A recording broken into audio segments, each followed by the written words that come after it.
She was just a waitress, until one moment of compassion changed everything. When she got fired for helping a veteran service dog, no one expected what happened next. But within minutes, Marines stormed the cafe. And that was only the beginning. What was it about that small act of kindness that ignited a movement? How did a forgotten corner of town become a sanctuary for broken heroes? And what did a dying veteran leave behind that would change countless lives forever? Stay with us, because this isn't just a story, it's a journey into the quiet power of grace, sacrifice, and the mission that continues long after the battlefield. By the end, you'll understand why some doors should never close, and why one man's silence spoke louder than words. Grace Donnelly started her day the same way she always did, at 5:15 a.m., in silence. She brewed the first pot of coffee with practiced hands and eyes still holding onto the last threads of night. The soft click of the coffee machine, the rich scent of dark roast, filled every worn wooden inch of Mason Mug Cafe. This wasn't just a cafe on the edge of Mason, Georgia. To many, it was home. And to Grace, it was legacy. She didn't open the doors for business. She opened them for people. For the ones who had stood in war zones and returned carrying more than they could speak. Behind the counter hung an old photograph, Michael Donnelly, her husband, wearing a blue flannel shirt and faded jeans, smiling with a mug of coffee in hand in front of the cafe. It had been taken 2 weeks before his final deployment to Helmand, Afghanistan. He never came home. 6 years had passed, but with every pot she brewed, every handwritten note pinned behind the counter, he was still there. She had never remarried, never even considered it. Instead, she poured everything left in her heart into keeping the cafe alive, like it was a heartbeat continuing in place of the one that had stopped. Outside, morning light stained the rooftops golden as American flags fluttered gently in the breeze. Mason looked like it had stepped out of a Norman Rockwell painting, white fences, the old hardware store still painted in its Reagan-era hues. But to Grace, Mason wasn't just charming. It was sacred. Every step, handshake, and familiar question, black coffee, same as usual, had the power to save someone from slipping away. She lined up several earthen-colored mugs on the shelf. These mugs were reserved for Heroes Hour, Wednesday mornings at 9 a.m., when veterans from every war found their way into her little shop. It had started with 3, Ben Donnelly, her late husband's father and a retired Marine Corps drill instructor with a bark that still made young men jump, Ralph, a quiet Vietnam vet who barely spoke but never missed a week, and Louisa, a former Army nurse whose laugh rang like wind chimes. Over time, the circle grew. Veterans from Desert Storm, Iraq, Afghanistan, some wore their fatigue on their sleeves, others buried it deep, but they came. Not for the coffee. For Grace. No one said it aloud, but everyone knew. Grace didn't interrogate, she listened. She remembered birthdays, discharge dates, even who couldn't sit facing the door. Once, she had quietly brought over a second cup of tea for a man on the verge of tears, placed a gentle hand on his shoulder, and said nothing. He stayed an hour longer. At 6 a.m., Lena, the young barista, arrived, sleep still clinging to her smile and her hair pinned hastily. Grace greeted her with a warm nod, her hands busy wiping down the counter. "Second pot's already brewing," she said. Lena nodded. The girl had blended in quickly, learning how to serve not just with hands but with heart. The cafe's front bell jingled softly as the first customers walked in. Chairs scraped gently across the floor, laughter bubbled up, and the hum of familiar conversation filled the space. Grace greeted each person by name, conducting a quiet morning symphony that needed no conductor. At 8:30, she began preparing the chalkboard sign, Heroes Hour, 9 a.m., free coffee for veterans. She erased the old lettering, redrawing the words with care, each stroke deliberate and proud. Pinned beside it were small notes: Sam, doesn't like tables by the window; Tiffany, comes on Tuesdays, prefers chamomile tea; Ray McMillan, new, quiet, avoids eye contact. These notes were not reminders, they were maps of the heart. Ray. His name flickered in her thoughts just as the bell chimed again. She looked up. There he was, Ray McMillan, shoulders slightly uneven, frame wiry, and walking in step with a black dog beside him.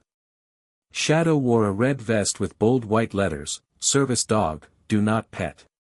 Grace gave a gentle smile, her voice just loud enough to carry.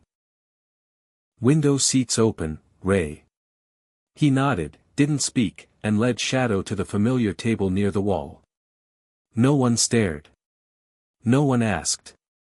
Everyone knew by now, Ray and Shadow were part of Wednesdays. Grace poured his black coffee, placed it on the table without a word, then returned behind the counter, her heart quieted by the knowledge that another soul had found shelter, if only for an hour.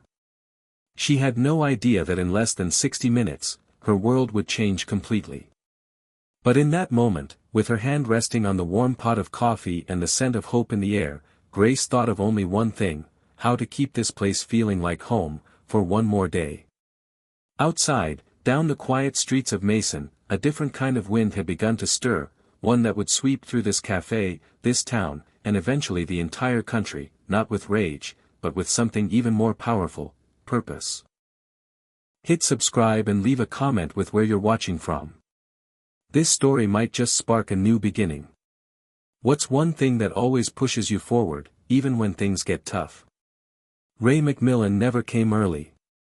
He always timed his arrival at Mason Mug Cafe to avoid the morning rush, just late enough for the loudest regulars to settle into their usual seats and for small talk to quiet into background noise.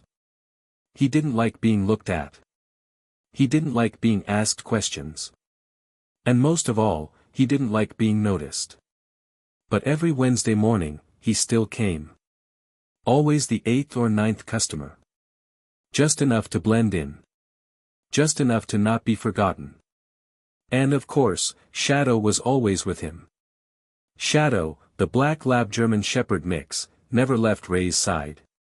His fur was coal dark, his eyes sharp, and he moved in perfect rhythm with Ray, never straying more than a few inches from his left boot.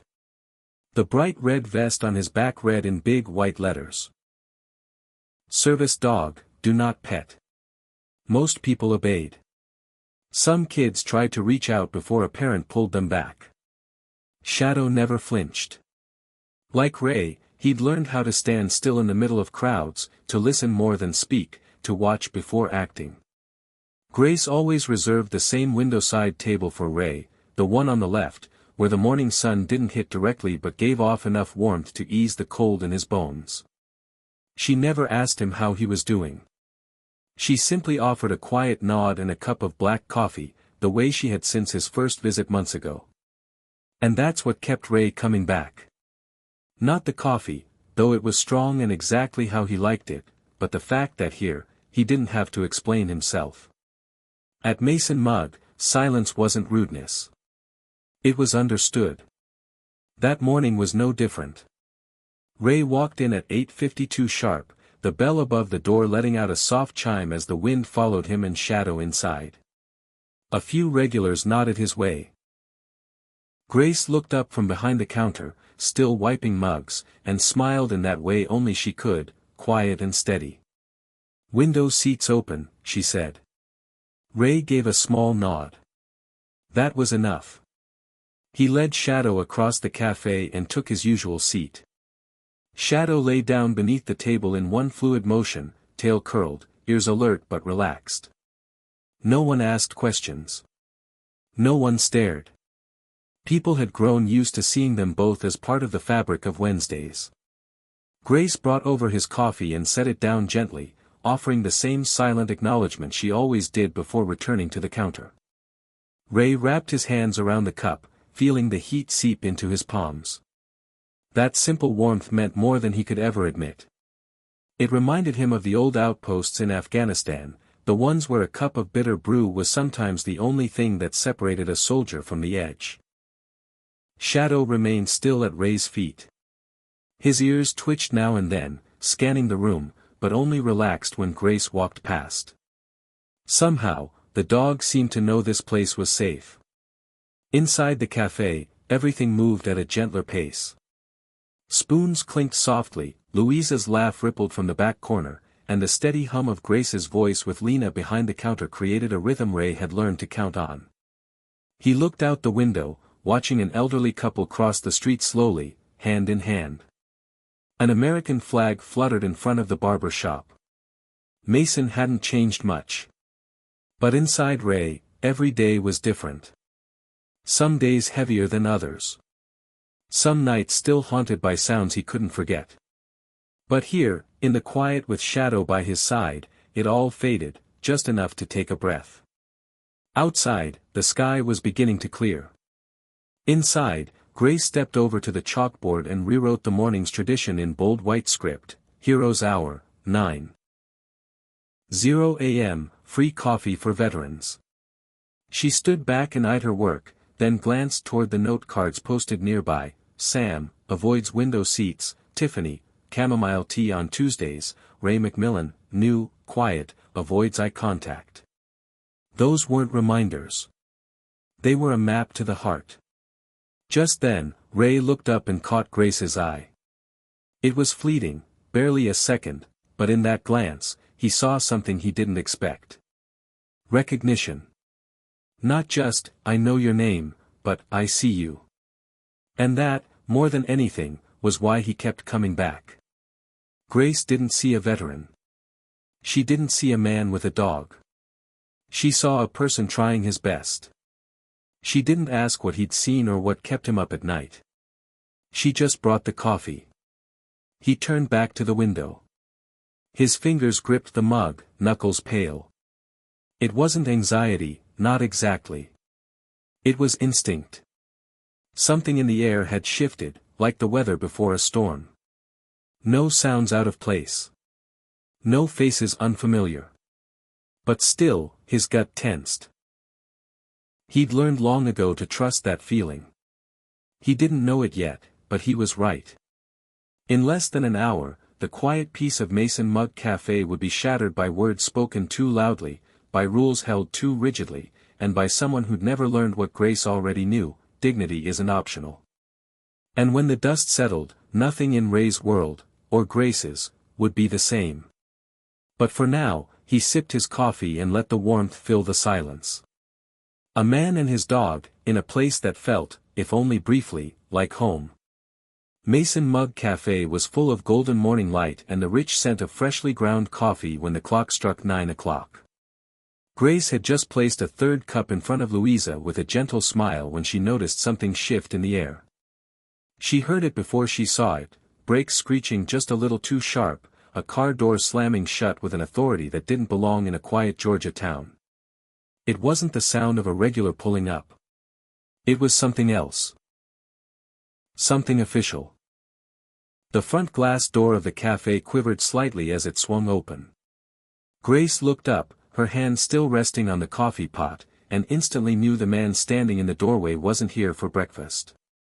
He was tall and lean, dressed in a navy blazer pressed to perfection, holding a clipboard like it was a weapon. His name tag gleamed in the light: Logan Prescott, State Health Inspector. The mood inside the cafe changed the moment he stepped in. Conversations dimmed, laughter paused. Louisa looked up and frowned. Ray didn't turn around, but his hand tightened slightly around his cup.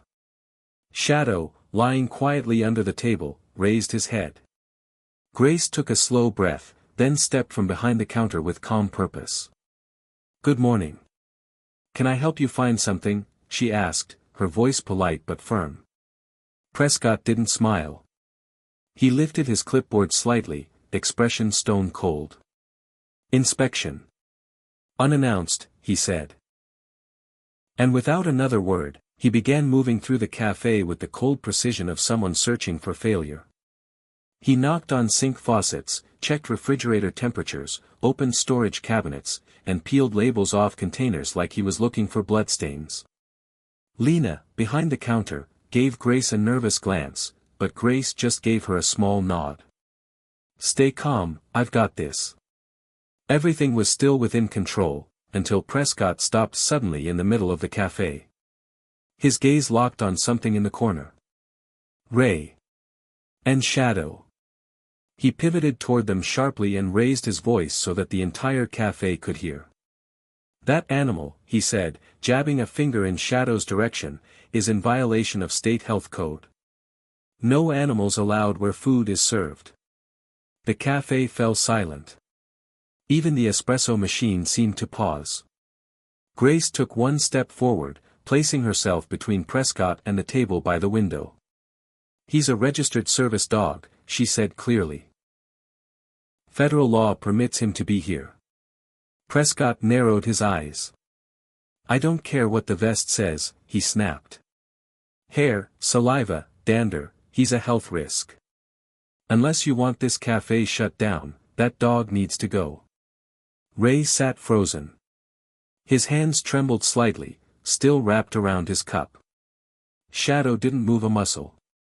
He simply glanced up at Ray, waiting. A silence bloomed over the room. Grace could feel every eye watching her, every breath held. She knew that whatever she said next couldn't be taken back. But she also knew her answer had already been decided, long before this moment. She inhaled slowly and said it, "I won't ask a veteran to leave. And I will not ask his service dog to leave either. You're welcome to write your report, but you'll be doing it knowing you tried to humiliate a man who served this country in front of the very people he served to protect." A murmur stirred in the cafe. Lena stood frozen behind the counter. One customer muttered, "Damn right." Louisa gave a sharp nod of approval. The tension was thick but cracking. Then the door opened again. Heels clicked against the wooden floor, sharp and deliberate. A woman in a gray tailored suit stepped into the cafe, her presence instantly commanding. Her hair was tightly pinned back, and her name tag gleamed, Deborah Lyle, Regional Manager. Grace stiffened. This wasn't a coincidence. Deborah's eyes scanned the cafe, passed over Ray, over Shadow, then landed on Grace like a targeting system. Her voice was crisp and icy. "Grace Donnelly," she said. "You just violated a direct health compliance policy in front of a state inspector. Pack your things. You're terminated." Gasps filled the room. A spoon clattered to the floor. Prescott stood smugly near the pastry case, his clipboard still in hand but forgotten. Grace didn't say a word. She scanned the room slowly, saw every face that had become part of her daily life. Saw the chalkboard near the door, "Free coffee for vets." Saw Ray, sitting silently, fighting the shame he didn't deserve. Her hands didn't tremble as she reached for the ties of her apron. She untied it gently, folded it like it was something sacred, and laid it down on the counter. Then she turned to Lena. Her voice was barely a whisper, but Lena heard every word. "Make sure Ray gets his refill." Without another word, Grace walked out the side door and into the morning sun. The cafe stood still behind her. No one moved. No one followed. But somewhere in the background, a phone had been lifted. A record button pressed. A story captured. A moment that would not be forgotten. She hadn't been fired for breaking a rule. She'd been fired for refusing to break her soul. And though no one could see it yet, far away, in a quiet office lined with framed photos of Marines and polished nameplates, Colonel Richard Gaines was about to receive a phone call that would change everything. The storm had begun. And its first gust of wind had come from a place no one expected. A cup of coffee, a quiet stand, and a woman who simply chose to do what was right. The silence that settled inside Mason Mug Cafe after Grace walked out wasn't ordinary. It wasn't the kind that came after a touching story or a heavy conversation. It was stunned, guttural, and raw, the kind of quiet that wrapped around the throat and made it hard to swallow. Ray hadn't moved. Shadow lay still beneath the table, only his ears shifting as they picked up every unspoken thought in the room. Lena stood behind the counter like a statue, her hand still resting on the espresso machine as if she couldn't quite remember what it was for. The usual clatter of mugs, the shuffling of chairs, the low hum of friendly chatter, gone. All that remained was a lingering sense that something sacred had been broken. Deborah Lyle stood with her arms crossed tightly, her mouth drawn into a sharp line, as if daring someone to challenge her decision. Logan Prescott, still gripping his clipboard, adjusted his glasses and took a long, self-satisfied breath. He looked around the room as if expecting a round of applause for enforcing the law. But none came. No one moved. No one dared to speak. The veterans sat like stones in their chairs, some with eyes narrowed, others with expressions so unreadable it was as if they'd gone somewhere far away. Ray finally looked up. His face was tight, jaw clenched, the lines around his eyes deeper than usual. He didn't speak either, but his body tensed like a man preparing for impact. Grace was gone. The woman who had welcomed him without question, who had made room for Shadow without blinking, who had given him a place to sit when every other place in the world felt like too much, she had just been erased from the cafe like a line wiped from a chalkboard. And the world had gone on turning, at least for now. But what no one inside that cafe knew was that someone near the back had captured the entire scene on their phone. A teenage girl who usually came in with her grandfather had seen it unfold from her seat near the bulletin board. With a mix of anger and awe, she uploaded the footage to social media with a simple caption: "She was fired for protecting a veteran. This is what dignity looks like." Within minutes, the video began to spread like a spark in dry grass. Across town, across state lines, across time zones, people watched Grace stand tall and say no. No to shame. No to fear. No to abandoning the very people society claimed to honor. Within the hour, hundreds had seen it. Then thousands. Comments poured in. "This woman is a hero. Where is this cafe? I'd fire that manager and hire Grace to run the state."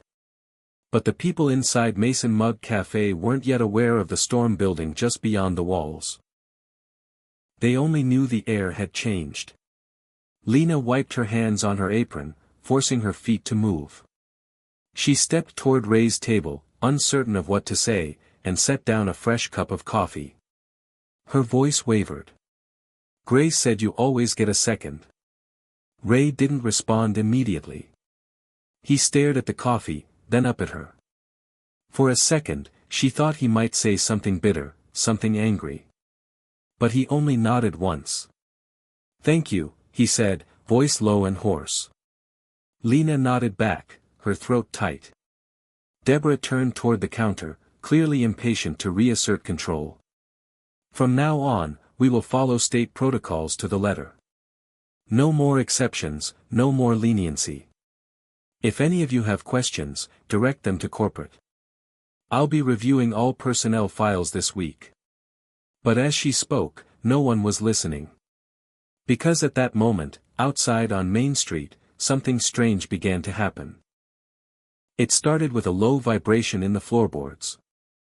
Subtle, almost like the echo of distant thunder. Mugs rattled slightly on their saucers. Chairs shifted. The windows, old but solid, began to hum with a faint tremble. People looked up, puzzled. Outside, a sound like the growl of engines grew louder.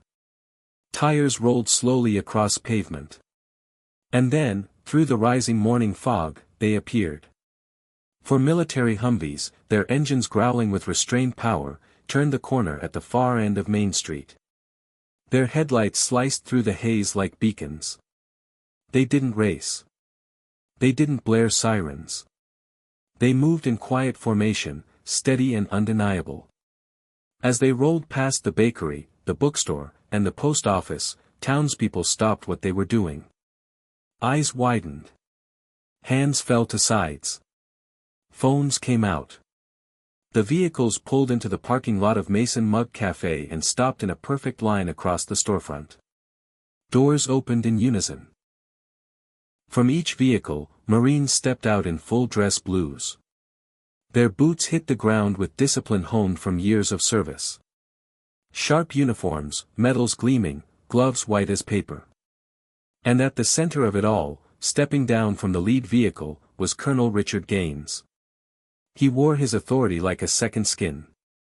His chest bore rows of ribbons, his expression unreadable. But his presence was enough to silence a street. People stopped breathing.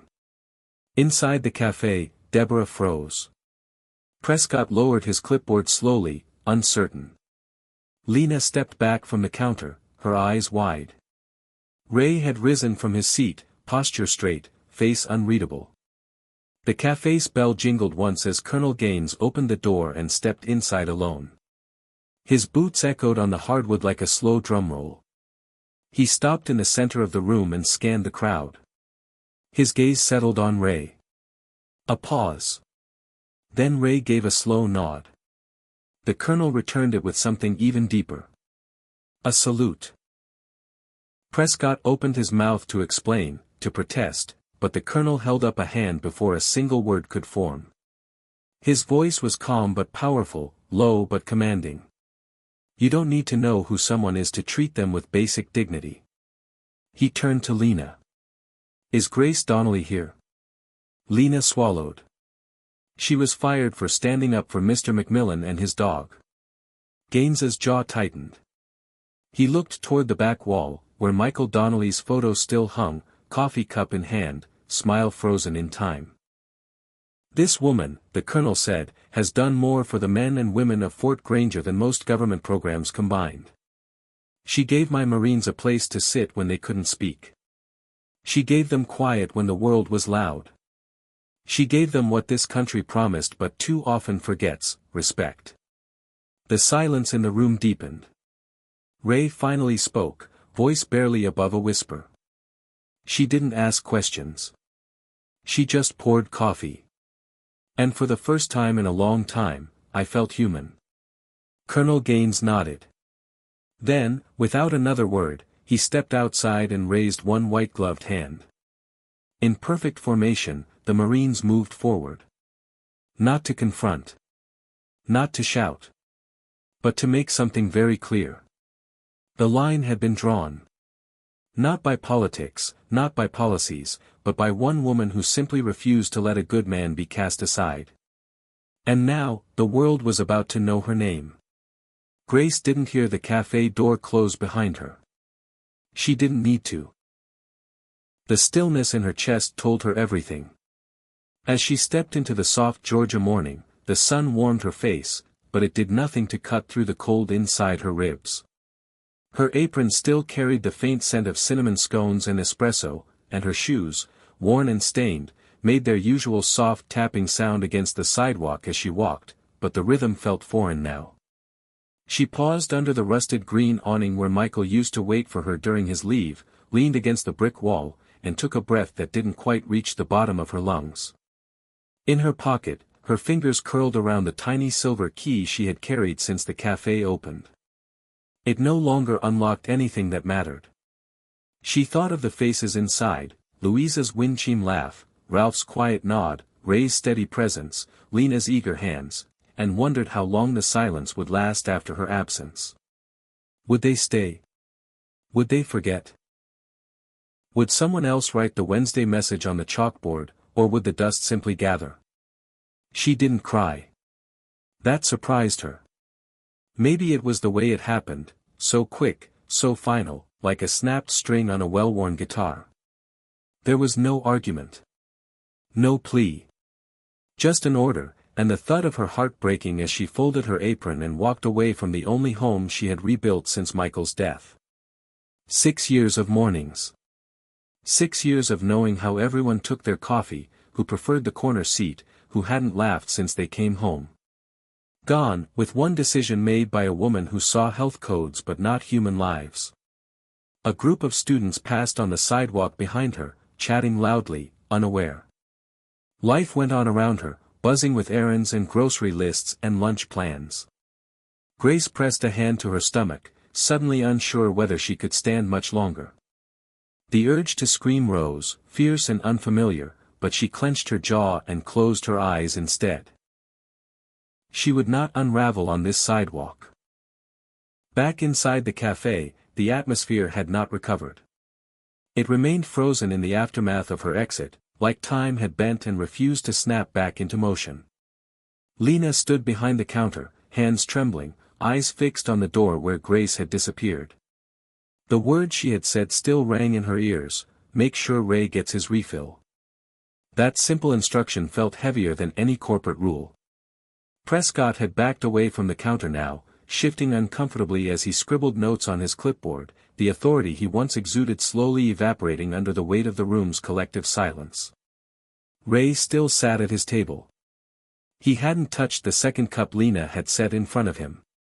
Shadow remained motionless at his feet, sensing the tension as clearly as if it were thunder. For Ray, the last 10 minutes had unraveled something deeper than discomfort. They'd reopened a wound he hadn't expected to feel again in a place like this, a wound called dismissal. In all his years of service, in all the airports he'd sat through with Shadow by his side, no one had ever dared say the words out loud. Not here. Not at home. Not until today. The bell over the door jingled again. A customer peeked in, saw the silent room, and quietly backed out. It was like a chapel in mourning. Lena finally moved, stiff legs carrying her to the chalkboard near the door. Her hands hesitated as she reached up to wipe away the words Grace had written just half an hour earlier: Heroes Hour, 9 a.m., free coffee for veterans. Her fingers shook as the letters disappeared. Behind her, Louisa's voice cracked the silence. Leave it. Lena turned, eyes wide. Louisa stood with arms crossed, tears glinting behind her glasses. It stays up until they carry it out with the espresso machine. Prescott cleared his throat, as if to reassert control. I'll need a manager's signature to close this report, he said, looking around the room. Deborah Lyle stepped forward, but the sharpness in her heels didn't echo with confidence anymore. Her voice, once ice, now wavered as she said, of course. I'll handle the documentation. But even she felt it, the shift, the fracture in the ground beneath her. She had expected compliance, not collapse. And she hadn't expected phones. Because even as the clipboard moved and the chalkboard stood untouched, out in the world beyond the cafe walls, Grace's story was spreading. The teenage girl's video had hit local feeds, then veteran forums, then major accounts. One retired general reposted it with the caption, "This woman gets it." Another added, "Dignity doesn't come with a badge. It comes with a backbone." In a room 50 miles away, a veteran named Marcus watched it on his phone in his garage. In Kansas, a Gold Star widow named Rachel paused the video halfway through and called her senator. In Virginia, a retired Marine major forwarded it to someone with the words, "You know what to do." But none of that had reached Grace yet. She walked slowly down the sidewalk, no destination in mind, her hands still clenched around the useless key. A breeze swept through the street, and she stopped to stare at the mural painted on the side of the bookstore, a bald eagle soaring across a sunrise. She stared at it for a long time, remembering the mornings Michael would whisper, "You're stronger than you think," before heading out the door. Her eyes burned, but no tears fell. Then her phone buzzed in her pocket. She didn't move to check it right away. But it buzzed again. And again. Text after text, from numbers she didn't recognize. Finally, she pulled it out, expecting maybe a message from Lena or Ben. Instead, she saw a notification from a contact saved long ago and never used. Fort Granger Base HQ. The message was short. Formal. Ms. Donnelly, you are requested to report to Fort Granger Command HQ at your earliest convenience. Colonel Richard Gaines will meet you personally. Her fingers tightened around the phone. She read the message 3 times. Her thumb hovered above the reply. She didn't type anything. Not yet. She looked up at the mural again. At the eagle. At the sunrise. She wasn't sure what waited for her at Fort Granger. But she knew one thing with certainty. She was not finished. Not by a long shot. Hit subscribe and leave a comment with where you're watching from. This story might just spark a new beginning. What's one thing that always pushes you forward, even when things get tough? The video was only 53 seconds long. Shaky, vertical, caught from the corner table near the community bulletin board, but it was clear enough. It showed Grace Donnelly stepping between a health inspector and a seated veteran. Her voice didn't rise. It didn't need to. "I won't ask a veteran to leave, and I won't ask his service dog to leave either," she said calmly.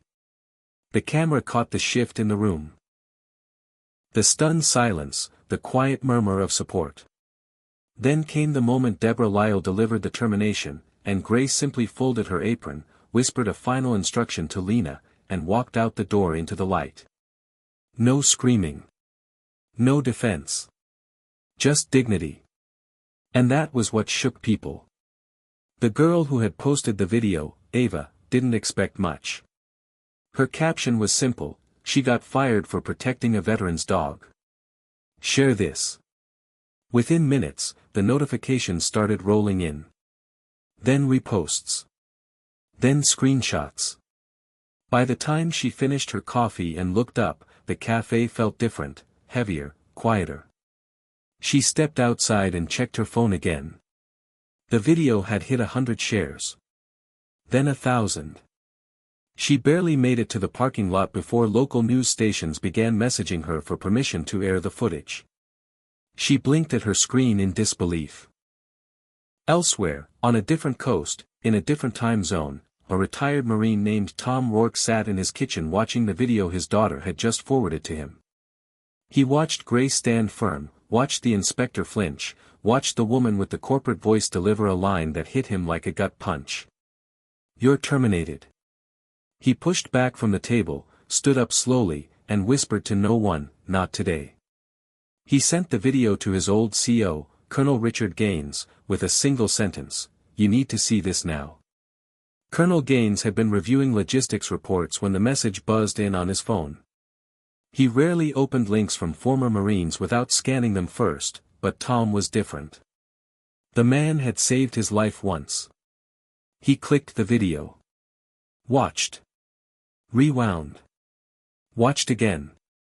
Then, without hesitation, he stood, reached for his coat, and barked an order to his assistant. "Get me the public affairs officer. Then tell Sergeant Major we're rolling out. I want 4 vehicles at the cafe in 30. The assistant blinked. "Sir," to Mason. Gaines nodded. "Yes." To Grace Donnelly. Meanwhile, in the tiny town of Mason, Grace had driven to the park on the edge of town and parked in the far lot where the trees offered just enough shade to make the air bearable. She hadn't answered the base's message yet. Her phone was a blur of pings, texts, calls, unknown numbers, notifications from social media platforms she hadn't opened in months. She sat in the driver's seat of her aging pickup, gripping the steering wheel like it might float away. She didn't know what to do with this attention. She didn't want it. But deep down, a part of her was grateful that someone had seen. She finally opened her messaging app. Lena had texted 3 times. "They're still here. Ray hasn't moved. The colonel just walked in." Grace blinked. She stared at that last message. The colonel? The one from Fort Granger? Her brain spun in circles. Why would a high-ranking Marine come to her cafe? Then her phone buzzed again. A different name. Ben Donnelly. Her father-in-law. She hadn't spoken to him since Christmas. The message was short, but it made her breath catch. "They're honoring Michael today, through you. You made him proud, Grace." Back at the cafe, everything had shifted. The video had already been seen by tens of thousands. Veterans from across the country were commenting, sharing, tagging lawmakers, demanding answers. The footage had been picked up by the local news, then the state, and now national coverage was sniffing at the door. Deborah Lyle's posture had changed from commanding to cornered. She stood near the register, her phone pressed to her ear as she whispered fiercely into the receiver, eyes darting toward the Marines now posted outside. Prescott, once confident and self-righteous, looked like he wanted to disappear into the pastry case. No one had approached him since Colonel Gaines walked in. And now, outside, the presence of the military convoy had drawn a crowd. Civilians, local business owners, high school students, reporters with cameras. They all stood across the street, watching. Waiting.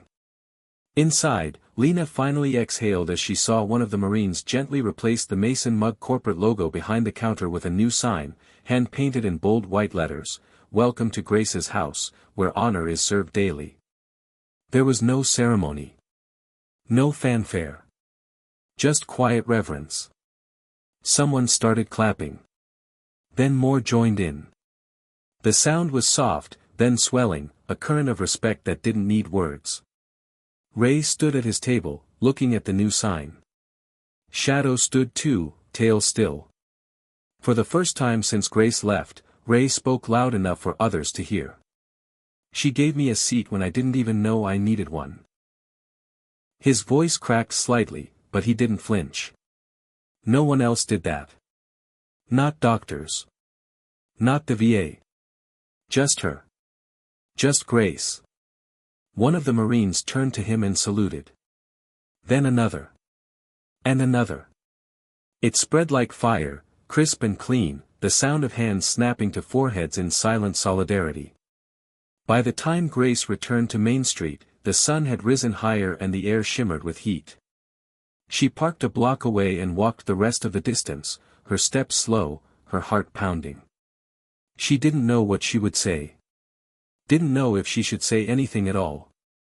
But when she turned the corner and saw the crowd, the flags on the vehicles, the Marines at attention, and the new sign in her window, she stopped in her tracks. Someone spotted her first. Then a murmur spread through the crowd. Heads turned. And for the first time that morning, the applause didn't come from inside the cafe. It came from the people standing outside, people who had never met her, people who had only seen her through a small glowing screen. But they clapped anyway. She stood frozen on the sidewalk, overwhelmed. Then Colonel Gaines stepped forward through the crowd. He didn't extend his hand. He simply nodded once and said, "You stood up for one of mine. Now we stand for you." And in that moment, Grace Donnelly understood something she had never been able to name. Sometimes, doing the right thing doesn't just echo. It roars. Colonel Richard Gaines stood in front of the Mason Mug Cafe, shoulders squared, back straight, arms folded behind him as if he were still standing on parade grounds. His dress blues fit with precision, every ribbon aligned perfectly, every crease sharp. Yet his eyes, usually hardened by years of command and battlefield silence, were softened by something else now, something personal. He wasn't here for a public statement or a headline. He wasn't here for ceremony. He had come for her. He had watched the video twice before getting into his vehicle. Once as a Marine. The second as a man. The first time, he saw a woman standing up to a state official. The second time, he saw her stand up for every forgotten Marine, every soldier who came home with wounds that didn't show up on scans. What struck him most wasn't her courage, it was her calm. She didn't raise her voice. She didn't flinch. She simply stood in front of a veteran and refused to move.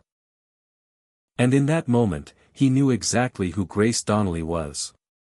She was the kind of person the military needed more of, even if she never wore the uniform. He stepped forward through the door of the cafe, the bell above jingling in what sounded more like a chime of recognition than mere sound. The room froze again, but not in fear. In reverence. Marines already positioned by the entrance stood taller. Civilians watched quietly from their seats. Prescott, the health inspector, straightened his clipboard as if hiding behind it could undo what had been done. Deborah Lyle instinctively moved behind the counter, her voice caught somewhere in her throat. The colonel didn't stop until he was at the center of the cafe. He surveyed the room. His eyes landed on Ray McMillan, who had finally risen from his chair, shadow perfectly aligned at his heel. Ray looked directly at him, a soldier recognizing another, and offered a subtle nod. Gaines returned it with the kind of respect that surpassed rank. A salute of acknowledgement from one who had seen the battlefield to one who had survived it. Prescott finally broke the silence, voice trembling. I didn't know he was," but Gaines cut him off without even turning. His words were quiet, but they carried the weight of 20 years in uniform. "You don't need to know who someone is to treat them with basic dignity." He turned toward Lena, who had moved closer, her expression somewhere between awe and relief. "Is Grace Donnelly here?" he asked. Lena shook her head, barely able to speak. "She was fired," she said. "For standing up for Mr. McMillan and Shadow." The colonel's jaw tightened. His gaze shifted to the wall behind the counter. There, tucked between a corkboard and a handwritten menu, was the photo of Michael Donnelly, smiling, mug of coffee in hand, standing in the doorway that Gaines had just passed through. The colonel walked over to it slowly. For a long moment, he stared at the image. He remembered Michael. Remembered the funeral. Remembered the letter Grace had sent to the base afterward, not full of bitterness or anger, but of gratitude for the brotherhood that had held Michael until the end. Gaines remembered thinking then that the widow of Staff Sergeant Donnelly had more grace than most generals. He turned back to face the room. "This woman," he said, his voice steady and unshakable, "has done more for the men and women of Fort Granger than most agencies with full funding and trained staff. She created a place where silence is respected, where eyes don't have to meet for someone to be seen. She didn't build a business. She built sanctuary." Deborah finally found her voice. "Colonel, we have strict policies. There are liabilities involved." She was warned. "The dog." Gaines turned toward her, and the look in his eyes stopped her cold. "That dog," he said slowly, "has likely saved more lives than you'll ever understand. And that woman didn't break a policy. She fulfilled a promise this country keeps failing to uphold. To respect its veterans. To give them dignity. To let them breathe."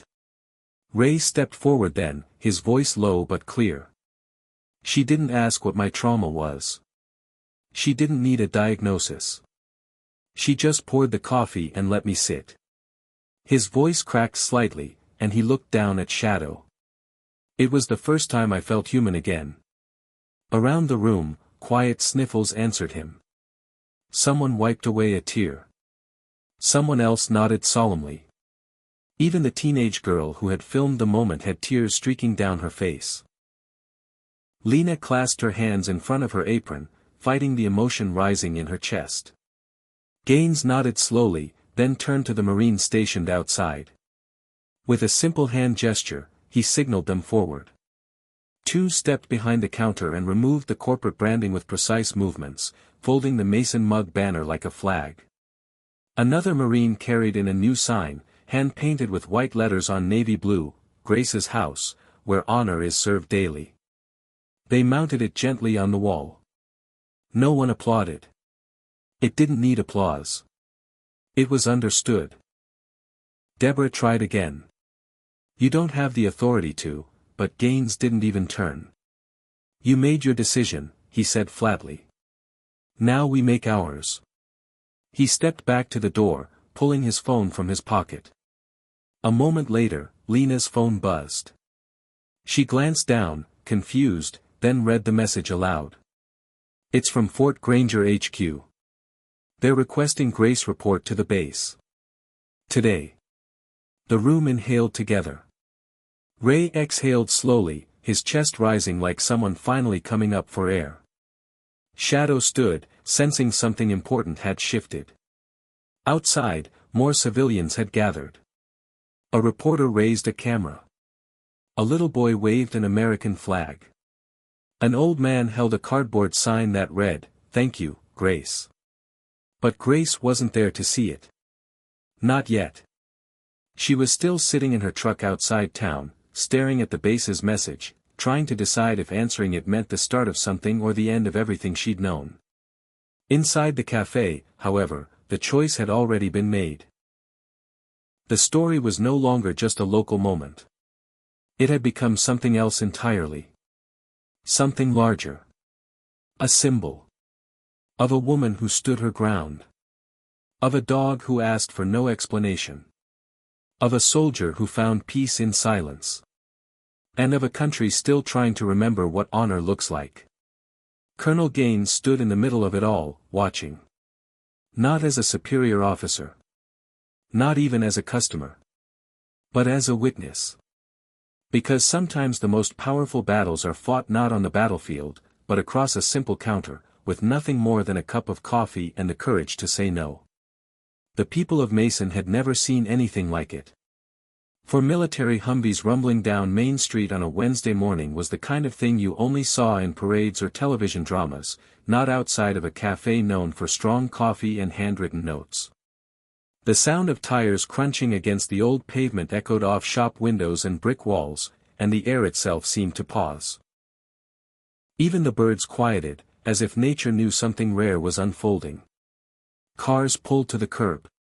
Conversations stopped mid-sentence. Shopkeepers leaned out of doorways, eyes wide. The vehicles slowed, then rolled into formation outside Mason Mug Cafe, perfectly aligned, military precise. When the engines cut off, a hush fell so thick it felt like you could scoop it from the air. The first door opened with deliberate control. Colonel Richard Gaines stepped out in full dress blues, his polished shoes touching the pavement with a quiet authority that spoke volumes. Behind him, Marines emerged in silence, 24 of them in total, forming ranks along the sidewalk, every step synchronized. Their faces were unreadable, their posture unshakable. The townspeople stood frozen, unsure whether to move, speak, or simply salute. Inside the cafe, Lena looked up from behind the counter just as the door jingled softly. She caught her breath. The colonel had entered. Alone. Not a single Marine followed him in. The sound of his boots on the hardwood floor was like a slow, steady heartbeat. Everyone turned. The moment was still. The customers, veterans, locals, teenagers, teachers, all sat or stood as if suspended in time. Ray had risen from his seat. Shadow was alert but calm. Prescott, who had spent most of the last 20 minutes shrinking into the corner near the pastry case, stood like he'd seen a ghost. His clipboard hung awkwardly in one hand, forgotten. Deborah Lyle had backed herself near the counter and now seemed to be reconsidering every decision she had ever made. Colonel Gaines moved with purpose to the center of the room and paused. He looked at Lena. "Is Grace Donnelly here?" She shook her head gently. She was fired for protecting Mr. Macmillan and his service dog. Her voice quivered despite her effort to keep it strong. The colonel nodded once, as if confirming something he already knew. Then he turned slowly and faced the room. "I know what this place is," he began. "I've heard about it from my men for years. A coffee shop, yes, but something more. A quiet space. A shelter. A place where you didn't have to perform to be seen." His gaze passed from table to table, resting for a moment on each veteran present. "Some of you here today have walked darker roads than most Americans can imagine. You came back, but not all of you returned whole. And Grace Donnelly saw that. She didn't ask for your story. She just remembered your name. Your order. She gave you something no institution has managed to give you consistently, respect." He let the silence stretch. No one dared interrupt. Outside, more townspeople had gathered, cell phones recording, children on tiptoes, hands gripping the backs of chairs and benches. The Marines stood at attention, unmoving. The sunlight glinted off the cafe's windows as if spotlighting the moment. Inside, the colonel continued. "Grace didn't sign up for rank or for power. She didn't apply for a grant or ask for funding. She just opened a cafe and made it a place people could breathe again. And when challenged, when forced to choose between a policy and a person, she chose the person. And that," he said, his voice tightening slightly, "is the choice that defines character." He took a step toward Ray. "Mr. Macmillan, I don't know you personally. But I know your silence. I've heard it before, in briefing tents and hospital rooms. I know that look in your eyes. It's the look of someone who's been carrying too much for too long. And yet here you are. Not because of rules or regulations. Because one woman gave you a place where you didn't have to explain yourself. Ray's voice was quiet but steady. She didn't flinch when I walked in with Shadow. She didn't stare. She didn't ask questions. She just poured coffee and let me be. The colonel nodded again. He turned toward Deborah, who stood rigid, her mouth slightly open but no words forming. You made your decision, Gaines said. Now I'm making mine. He gestured toward the Marines outside. Two of them entered, moving with respectful precision toward the wall behind the counter. They carefully removed the corporate Mason mug logo, folding the banner as if it were a flag. Another Marine stepped in with a new sign, hand-painted, wood-framed. It read, Grace's House, where honor is served daily. The room held its breath as they mounted it. Then slowly, people began to clap. Not a raucous cheer, not a burst of noise, but something deeper. A rhythm. A statement. A truth rising from tables and hearts. Deborah tried to speak. This isn't your authority, but Colonel Gaines raised a hand without looking at her. The cafe is no longer under your jurisdiction, he said. As of now, it is being placed under the stewardship of Fort Granger Veteran Outreach until further notice. You may take it up with the Department of Defense. Lena's phone buzzed on the counter. She glanced at the screen, her eyebrows lifting. It's a message from Base Command, she said. They've formally requested that Grace Donnelly report to Fort Granger today. The colonel smiled for the first time. She'll want to hear that in person. Across the street, applause broke out again. Veterans who had not stepped foot in the cafe in years stood on the sidewalk. One saluted. Another held a handwritten sign, Bring Grace home. Word was spreading faster than even the colonel expected. A story born out of kindness had traveled into the bloodstream of a nation hungry for something real. Something human. Something sacred. Inside, the cafe had changed. And yet, it felt exactly the same. The smell of coffee. The sound of mugs. The weight of memory and healing. And now, the name on the wall had finally caught up with what the place had always been. Grace's house. Outside, as Colonel Gaines stepped onto the sidewalk, a small girl reached up and touched his sleeve. Are you here to save her? She asked. He knelt down beside her, the ribbons on his chest catching the light. No, he said gently. She already saved herself. We're just here to make sure the world knows it. And behind him, through the glass door and under the new sign, the cafe pulsed with something no health inspector could measure, no corporate manager could quantify, and no headline could quite capture. It pulsed with dignity. Colonel Richard Gaines remained standing at the edge of the sidewalk, his boots planted firmly on the pavement outside what was now officially Grace's house. The new sign gleamed in the morning sun, and behind it, the hum of the cafe was beginning to return, not just as a business, but as a heartbeat. Inside, people stirred again. Chairs were pulled back. Conversations reignited in hushed tones. But the atmosphere had permanently changed. There was reverence now, the kind reserved for sacred places and defining moments.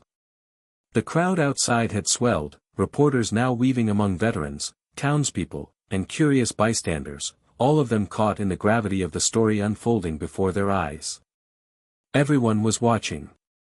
Everyone was waiting. But Grace wasn't there. Gaines turned toward Lena, his expression calm but urgent. She hasn't come back. Lena shook her head. No, sir. I sent her a message the second the convoy arrived. She read it. I saw the receipt. But she hasn't replied. The colonel's jaw tightened. He looked toward the horizon like a man tracking incoming fire. He wasn't used to waiting. In war zones, he moved with clarity and command. But this wasn't combat, not in the traditional sense. This was something messy. Emotional. Deeply personal. And it needed her. Without Grace, none of this mattered. Without Grace, the transformation of the cafe was just a symbolic act. She was the soul of it all. And right now, her absence echoed louder than any speech he could deliver. Inside, Ray McMillan stood near the window, his arms crossed, Shadow sitting obediently by his side. He was watching the street, not the crowd. Watching for her. Ray didn't say much, but his eyes carried weight. When he finally spoke, it wasn't to anyone in particular. She didn't do this to be recognized. That's not why she stayed after closing. It's not why she memorized birthdays. It's not why she let me sit in the back corner without asking what was wrong. He paused. She did it because it was the right thing to do. And now she's out there thinking this is too big for her. That she's not meant to be the center of all this. Lena wiped her hands on her apron. But she is. Whether she wants to be or not.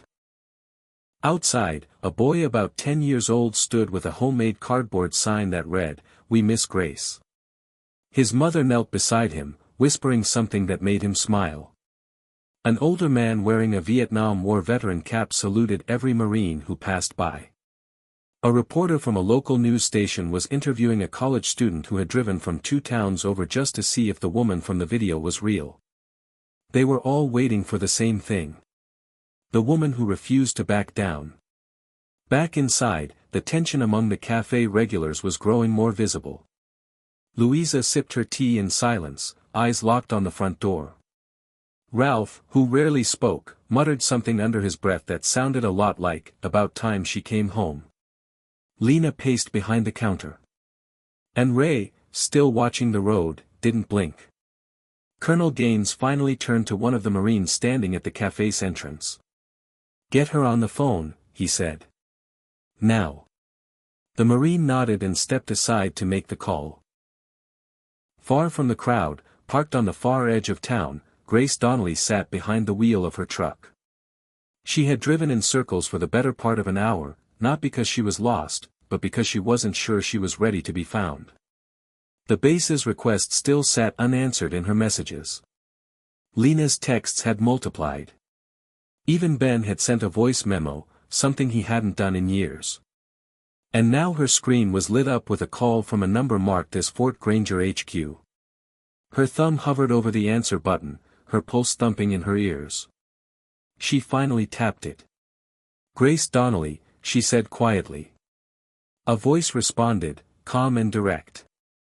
"Ma'am, Colonel Gaines is requesting your presence immediately.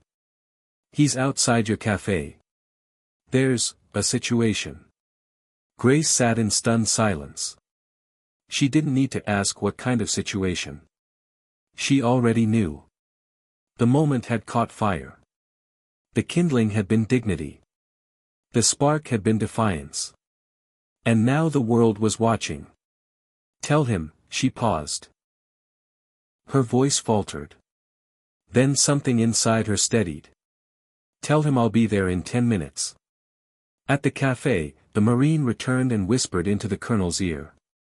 Gaines nodded. A subtle wave of movement passed through the gathered crowd. From her vantage point inside, Lena saw it first. A flash of blue flannel. The familiar lean of a tired but determined frame. And then Grace stepped into view, walking down the street like a storm in reverse, quiet, intentional, undeniable. Her boots struck the pavement with no urgency but no hesitation. Her hair was pulled back. Her eyes fixed on the sign above her cafe. She stopped just short of the door. The crowd saw her, and then the hush fell again. This time not out of tension, but out of something deeper. A collective inhale. A quiet reverence. A shared understanding. Colonel Gaines stepped forward to meet her, but he didn't offer a handshake. He didn't salute.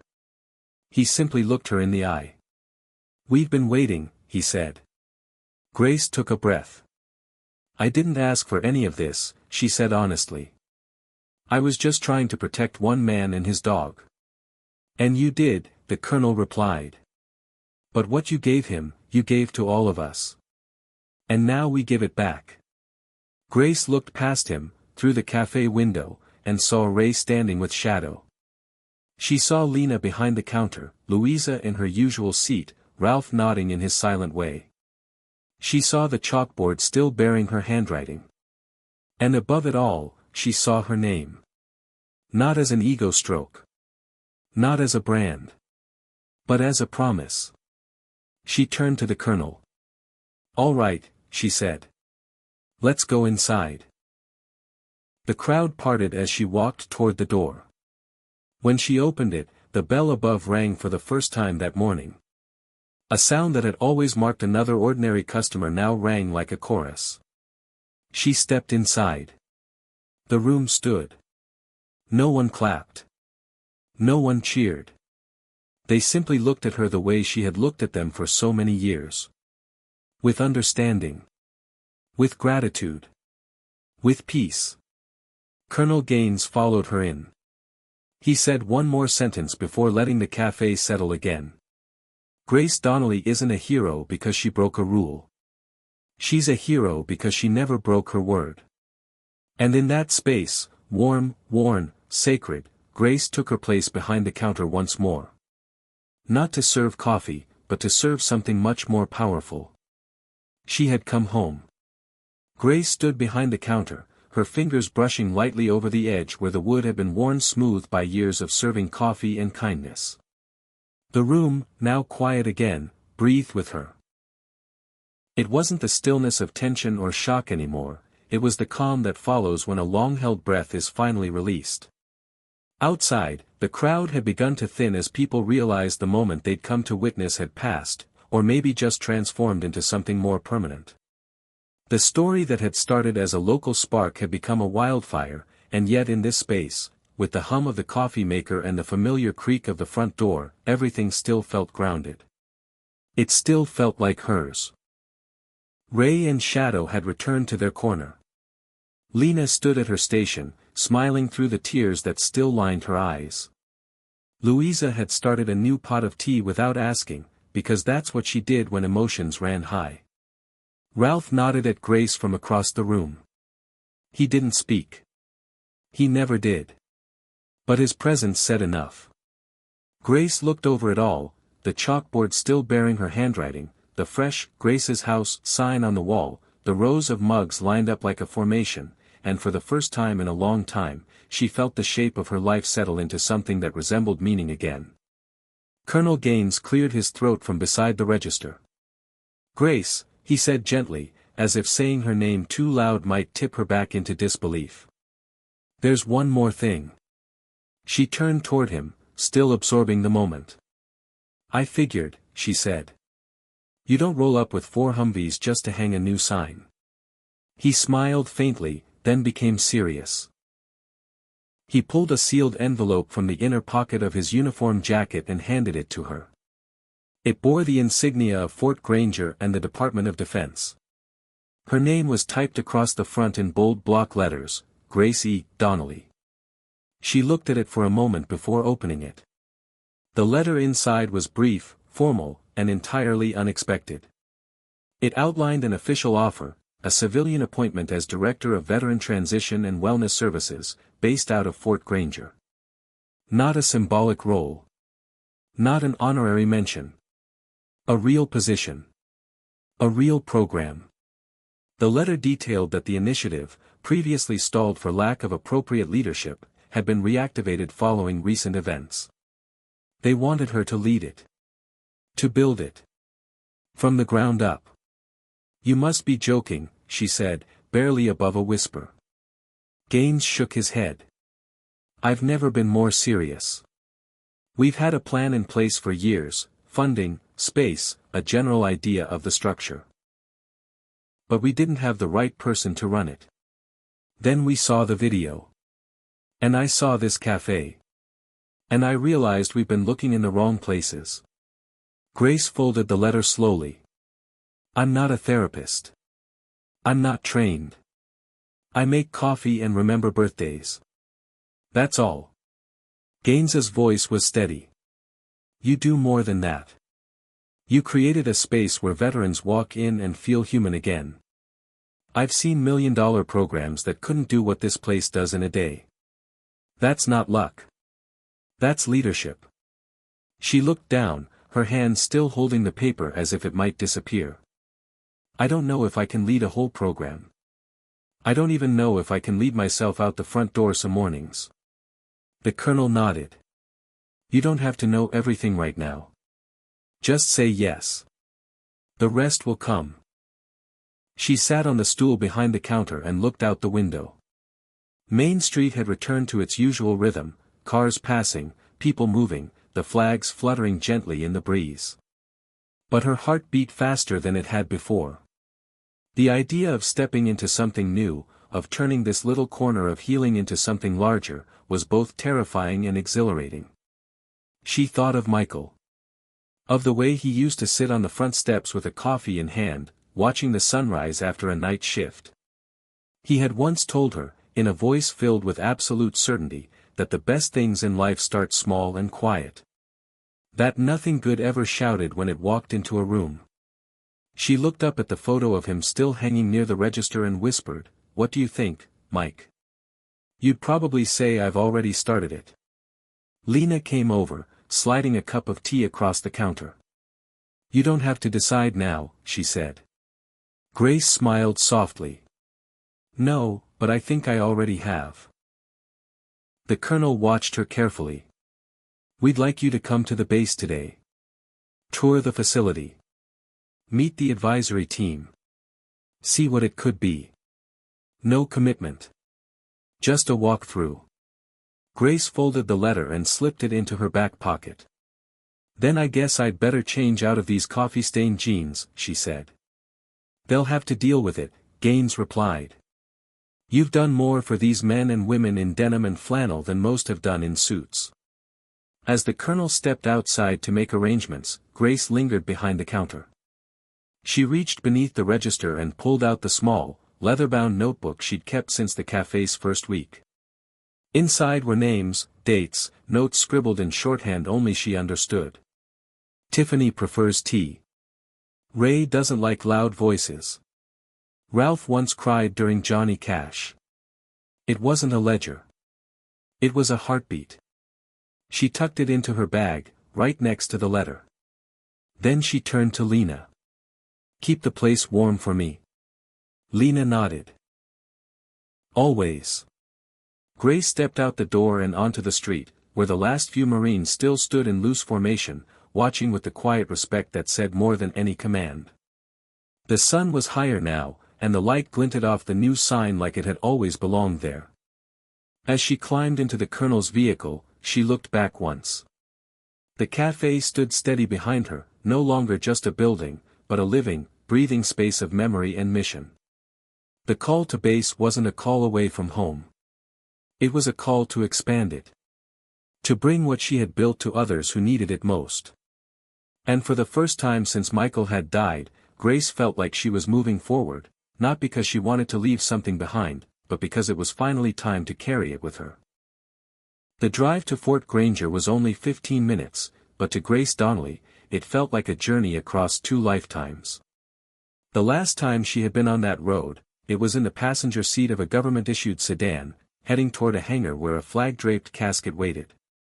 She had sat still then, arms crossed tightly over her chest, staring out the window while an officer in dress uniform recited words she didn't want to hear.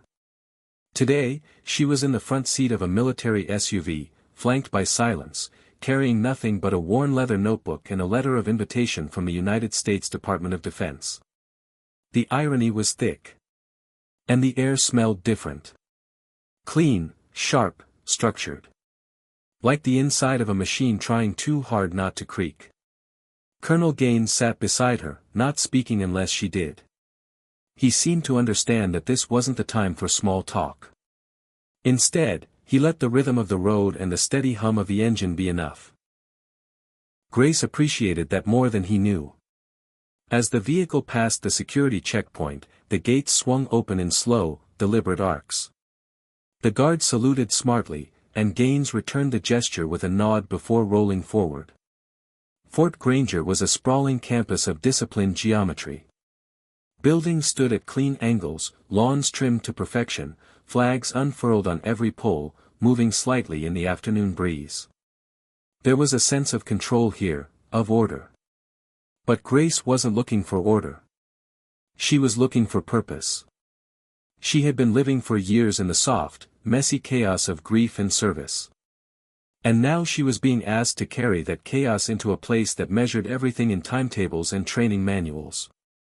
The SUV pulled to a stop outside a wide, low-slung building with tinted windows and a brass plaque that read, Veteran Transition and Wellness Center. It looked new. Too new. Like it had been built with good intentions but hadn't yet found its soul. Grace stepped out slowly, adjusting the strap on her shoulder bag. Her boots made a solid thump on the concrete walkway as she followed Gaines inside. The lobby was quiet, echoing slightly. The air smelled of fresh paint and recently installed carpet. A young lieutenant greeted them at the reception desk and offered a quick, professional nod. "They're waiting in the conference room, sir," he said. Gaines turned to Grace. "We'll start with the tour. You need to see what's here before you decide what to build." He led her down a long corridor, the walls lined with blank bulletin boards and motivational posters that hadn't yet faded from time. The rooms they passed were empty or underused, therapy offices that still smelled like cardboard, lounges with pristine chairs no one had sat in, classrooms with untouched whiteboards. It felt more like a museum of potential than a working facility. Grace walked slowly, absorbing every corner, every unspoken question. When they reached a common area near the back, she paused. There were vending machines against one wall, a few sterile tables and chairs arranged neatly, and a television playing a muted news broadcast. No one was using the space. "This is supposed to be the community room," Gaines said, his tone low. "But we haven't been able to bring them in. They don't show up. They don't stay.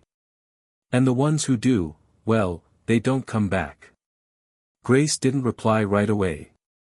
She walked into the center of the room and turned slowly. Then she pointed to the wall behind the vending machines. "That should be a chalkboard," she said. "Big. Cover the whole space.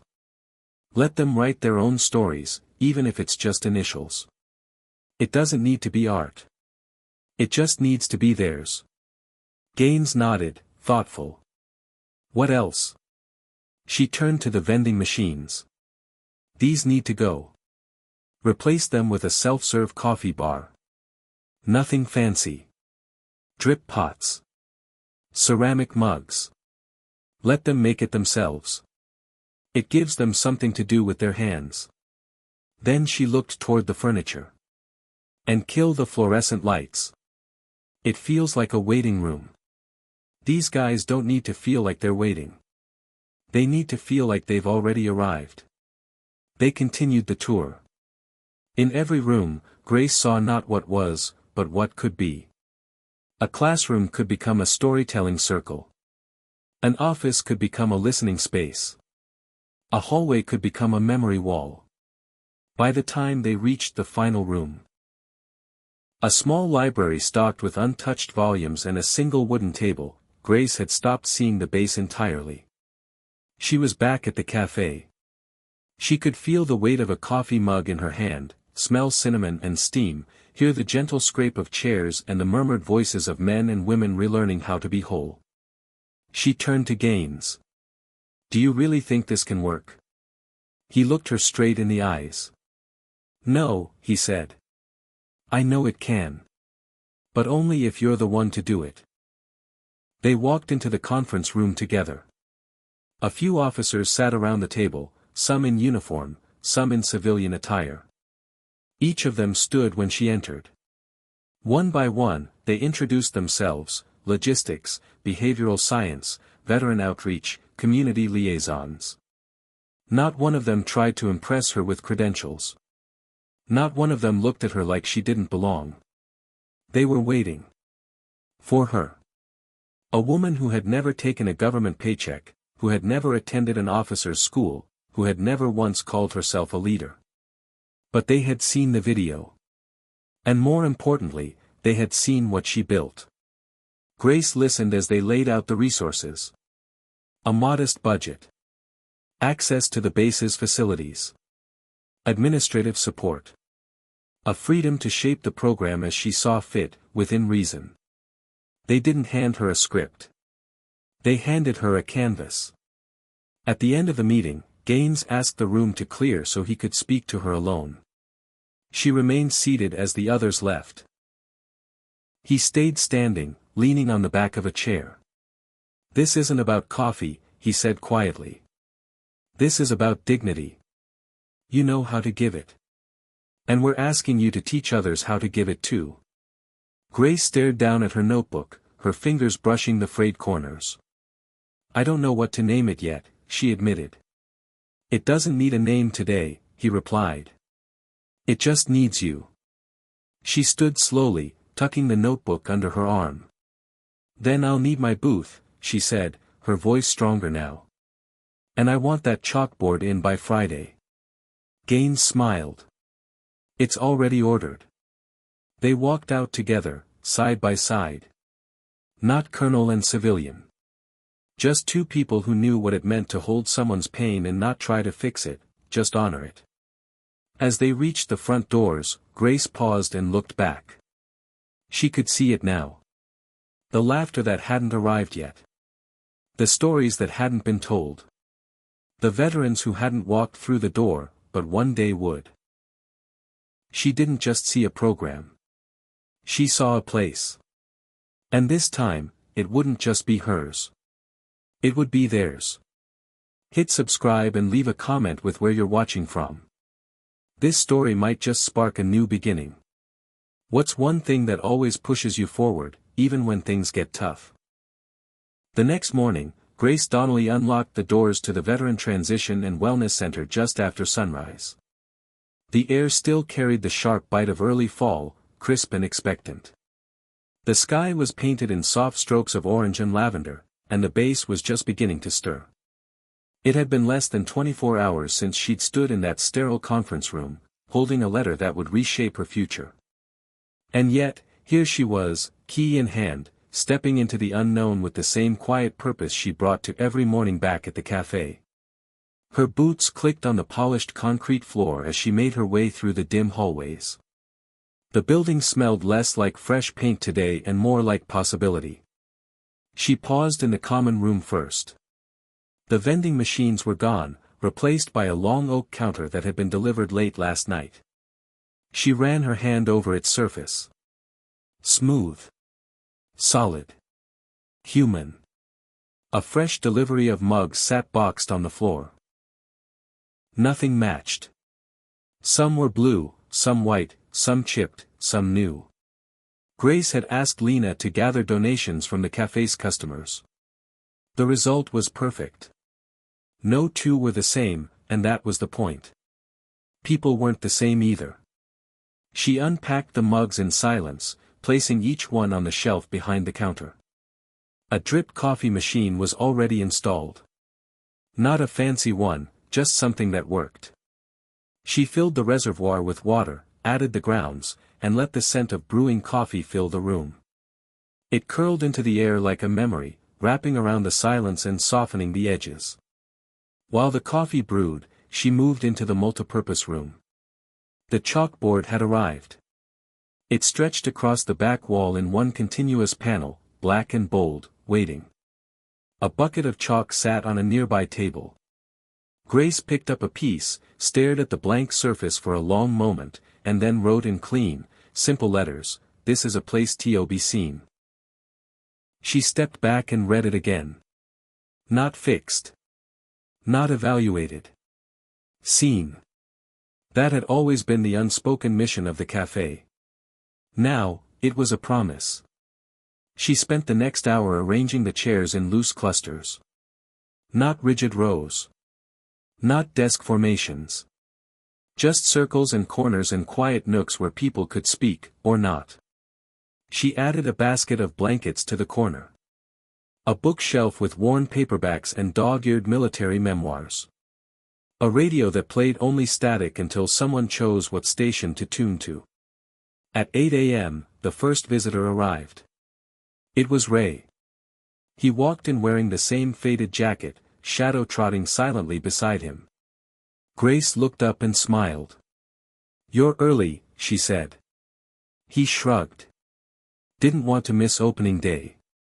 Shadow sniffed the air and walked straight to a patch of sunlight near the coffee counter. Grace poured Ray a mug from the first pot. No words were needed. He took it and sat down in the chair closest to the chalkboard. Within the next hour, a few more trickled in. A woman named Tiffany who had served as a Navy corpsman in Iraq and hadn't spoken more than 10 words the first time Grace met her at the cafe. A younger man named Marcus who had been discharged just 2 months earlier and still carried the shell of basic training in his walk. An older couple, he wore a Marine Corps pin on his lapel, she wore worry in her eyes. Grace greeted each one like she always had. Not with a clipboard. Not with a diagnosis. Just with eye contact and the question that mattered most, how do you take your coffee? They sat. Some talked. Some didn't. One wrote something on the chalkboard and then erased it a minute later. Grace didn't ask. She simply nodded. The space was doing its work. By noon, there were 12 people in the building. Grace watched them move, not as patients or cases, but as humans rediscovering that it was okay to exist in silence. She saw Louisa arrive with a basket of homemade muffins, laughing as she handed them out. Ralph followed close behind, carrying nothing but his presence. It was enough. Lena had taken the day off from the cafe to come help with setup. She was now behind the counter, filling mugs and whispering kind words to strangers. Grace stepped into the hallway to take a breath. The building no longer felt cold. It no longer echoed with the absence of meaning. It hummed now. Not loudly, but steadily. Like the slow build of a song just beginning to rise. Colonel Gaines arrived at 1 p.m. He didn't bring a security detail. He didn't announce himself. He just walked in, nodded at the people gathered, and handed Grace a small box. Inside was a nameplate. Brass. Heavy. It read, Grace Donnelly, Director. She smiled at it for a long time before setting it aside. "I don't need a title to know what I'm doing," she said. "No," Gaines replied. "But it helps the ones upstairs sleep at night." They stood together near the door, watching as 2 men laughed over something on a tablet screen. Shadow dozed in the corner. A woman traced her finger along a photo in a worn book. It wasn't loud. It wasn't dramatic. It was healing. "You've created something," Gaines said quietly.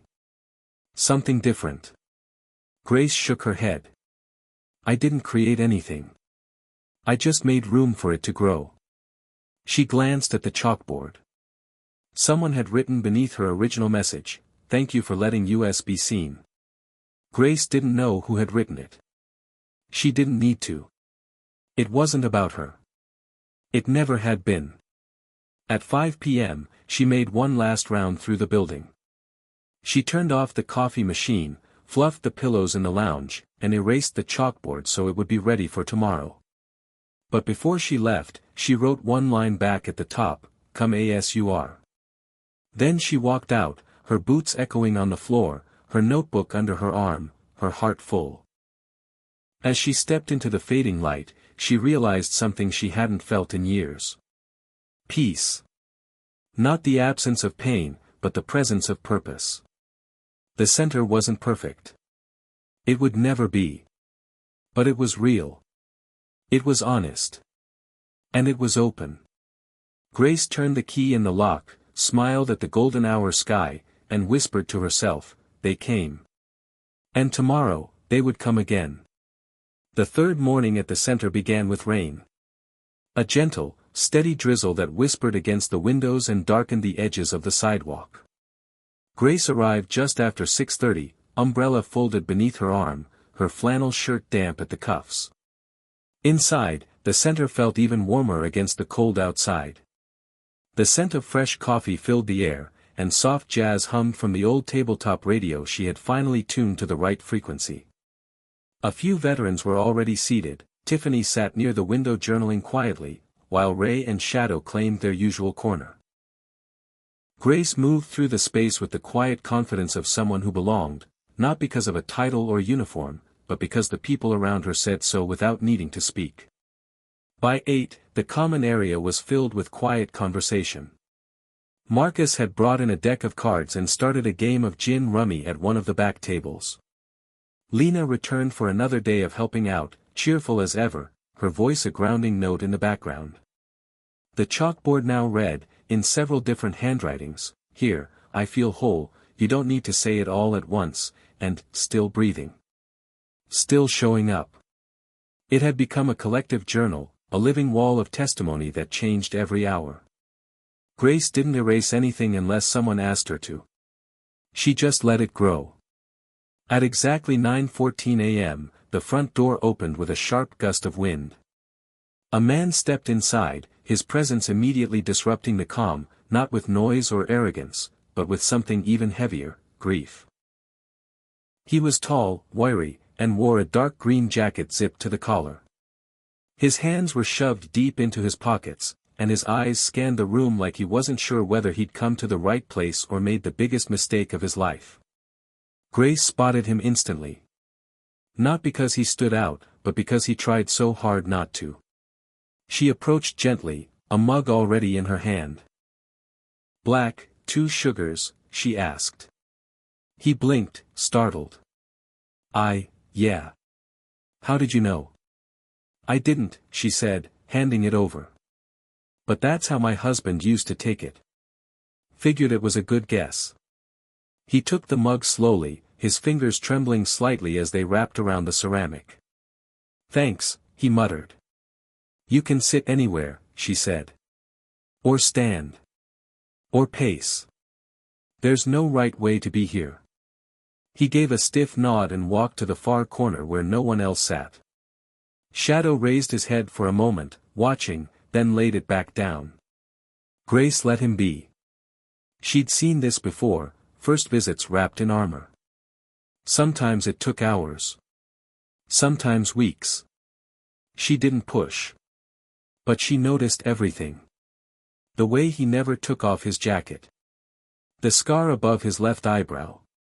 The way his eyes darted to the exits every few minutes. At noon, she walked over and placed a fresh cup in front of him.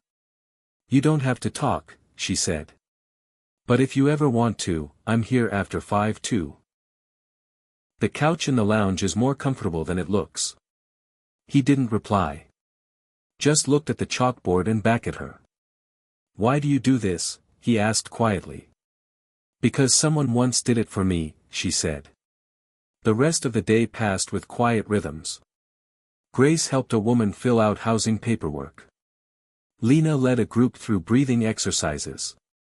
Marcus cracked a joke that actually made Ralph smile, which was no small miracle. The man in the green jacket remained in his corner, a ghost made flesh. He never introduced himself. Never asked for anything.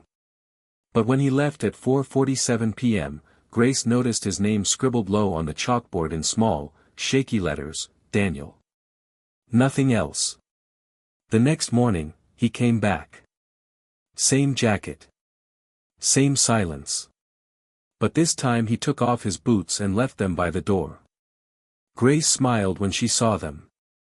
He stayed longer. Watched the card game. Sat closer to the others. And when Lena offered him a muffin, he accepted it with a quiet, "Thank you." On the 4th day, he spoke to Marcus. On the 5th, he patted Shadow's head. On the 6th, he wrote on the chalkboard again, "I didn't think I'd be missed. Turns out I was wrong." By the end of the 2nd week, Daniel had become part of the rhythm. He didn't say much. Didn't open up all at once. But he was there. And in a place like this, that mattered more than anything. Grace never asked for his story. She didn't need to know the details of where he'd been or what had broken him. The pain was written in the way he sat, the way he hesitated before laughing, the way he paused before saying goodbye each night like he wasn't sure he'd return. But she saw him. Really saw him. And that was enough to keep him coming back. One afternoon, Grace found herself alone in the kitchen washing dishes. Daniel stepped in quietly and leaned against the doorframe. "You ever get tired?" he asked. She turned, drying her hands. "All the time," she said with a soft smile. "But tired isn't the same as done." He nodded slowly, then looked at the floor. "I used to have a dog. Named Jasper. He was the only one who waited at the door when I got back." Grace said nothing. Just waited. "He died while I was deployed. They didn't tell me until I was home. I didn't cry then. Not even once." His voice cracked. "But I cried here. I cried yesterday. In the hallway. And no one looked at me like I was broken." Grace stepped forward and rested a hand on his shoulder. "You're not broken," she said. "You're healing. And healing doesn't mean going back to who you were. It means learning to carry what you've lived through without it crushing you." He looked up at her, eyes red-rimmed but steady. "You think I can?" She smiled. "You already are." That night, when everyone had left and the lights were dimmed, Grace stood alone in front of the chalkboard. Daniel's words remained there, untouched. She reached for a piece of chalk and added beneath it, "Every time you show up, you prove the darkness wrong." She stepped back, read it once more, and whispered into the stillness, "Jasper would be proud." The rain had stopped. The night was quiet. And tomorrow, the door would open again. And Daniel would come back. Because this wasn't just a center anymore. It was a place to be seen. A place to heal. A place to begin again. Grace arrived early that morning, before even the first rays of light had crept across the pavement outside the center. The building felt like it was still sleeping, holding its breath, waiting for another day of stories and steps forward. She liked it like this, silent, peaceful, untouched. It gave her space to think, and today, she needed that space more than ever. There was a meeting scheduled for 10 o'clock, and it wasn't just any meeting. It was with the brass. The top-tier officials from Fort Granger. Word had spread about the unexpected success of the center. Not just numbers on a chart or formal reports, but word-of-mouth testimony, stories from veterans who had walked in broken and walked out lighter. Grace had been invited, summoned, really, to share her methods, her process, her model. She hated that word. Her work wasn't a model. It was a ministry. It couldn't be copied and pasted. It had to be lived. By 7:30, the place was already alive. Marcus brought in donuts and dropped half of them on the floor, causing a roar of laughter that felt like home. Tiffany organized a table of art supplies and invited newcomers to paint their favorite memory. Ray sat in his usual spot, sipping coffee with Shadow's head resting on his boot. Lena arrived with a box of fresh books and passed them out like candy. Daniel came in last, no longer wearing his green jacket, but a simple hoodie with the word "resilient" printed across the front. Grace caught his eye as he entered, and he gave her a small nod. A thank you wrapped in silence. At 9:30, she slipped away to change clothes. Not into anything formal, just a clean blouse and a cardigan that Michael had once said made her look like a professor. She stood in a small restroom and took a deep breath, gripping the edges of the sink. She wasn't nervous about what she had to say. She was nervous they wouldn't understand it. That they'd try to turn it into a spreadsheet or a program brochure. This place worked because it wasn't designed. It was grown. She stared at her reflection for a long moment, then straightened her shoulders and walked out. The meeting was held in the staff room, hastily repurposed for the occasion. A long table had been set up with coffee, bottled water, and a tray of fruit that no one touched. The officials arrived on time. Men and women in suits, a few in uniform, each carrying folders, tablets, or legal pads. Colonel Gaines was already seated at the far end. He gave her an encouraging look as she walked in. "Good morning, Miss Donnelly," one of the men said, standing to shake her hand.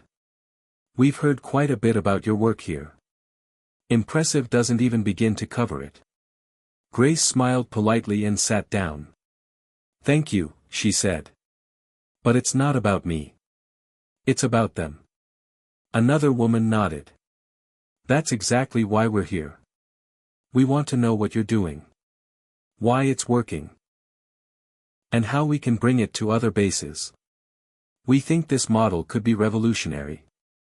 Grace took a breath. "There is no model," she said. "There's just space. And listening. And respect." The man with the legal pad tilted his head. "But surely you're using some kind of methodology. A structure, even if it's informal. A psychological framework." Grace looked around the room. "We start with coffee. Then we learn their names. Then we remember them. Some of them want to talk.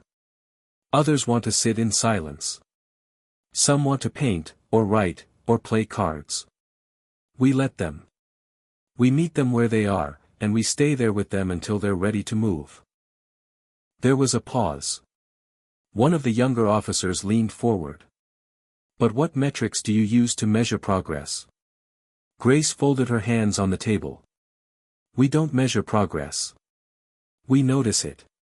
We notice when someone who hasn't spoken in weeks finally says good morning. We notice when they bring someone new through the door. We notice when they come 3 days in a row instead of one. Those aren't metrics. They're miracles." The room was quiet for a beat. Then another officer said, "So you're saying this can't be replicated?"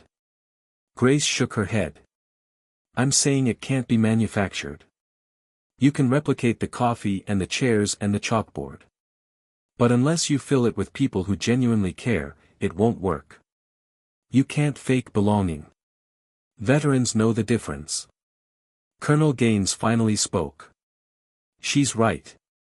I've been through more programs than I can count, and this one works because it's human. It's not a policy. It's a promise." One of the civilians scribbled something furiously into his notes. Another sipped coffee and looked thoughtful. The woman who had first greeted Grace leaned back in her chair. "So what would you call this, if not a model?" Grace smiled faintly. "A home. For the parts of them that didn't come back whole." There were nods around the table. No one argued. No one dismissed it. It was the kind of moment that didn't make headlines but changed minds. As the meeting wrapped up, several of the officials stayed behind to tour the space. They spoke with Marcus, who told a story about his buddy in Fallujah. They watched Tiffany paint a sunrise over a mountain ridge and asked what it meant. She said, "It means hope." They saw Daniel helping someone new hang their coat. And suddenly, the numbers in their folders felt smaller than the truth in front of them. By noon, the meeting was over. As they left, one of the officers turned to Grace. "Whatever you need to keep this place going, you'll have it. Just tell us what that is." Grace didn't hesitate. "More mugs. More couches. And more people who listen." The woman smiled. "You'll get them." Later that afternoon, as the sun dipped low and laughter filled the halls, Grace sat in the lounge with Lena and Ray. Daniel strummed an old guitar in the background. Shadow snored softly by the fire. Grace looked around at the people gathered, not just healed, but healing, and whispered to herself, "Let them come and see for themselves." This place didn't need explaining. It just needed to be felt. And today, for the first time, the ones in charge had felt it too.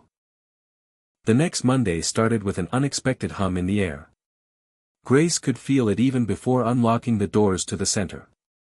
It wasn't tension, exactly, it was more like anticipation, like the building itself had learned to expect something worth opening for. She stepped inside to the comforting warmth of the space, already alive with faint music and the aroma of cinnamon coffee brewing in the corner. The chalkboard still bore Daniel's words from the week before, "Every time you show up, you prove the darkness wrong." No one had erased it. Grace didn't either.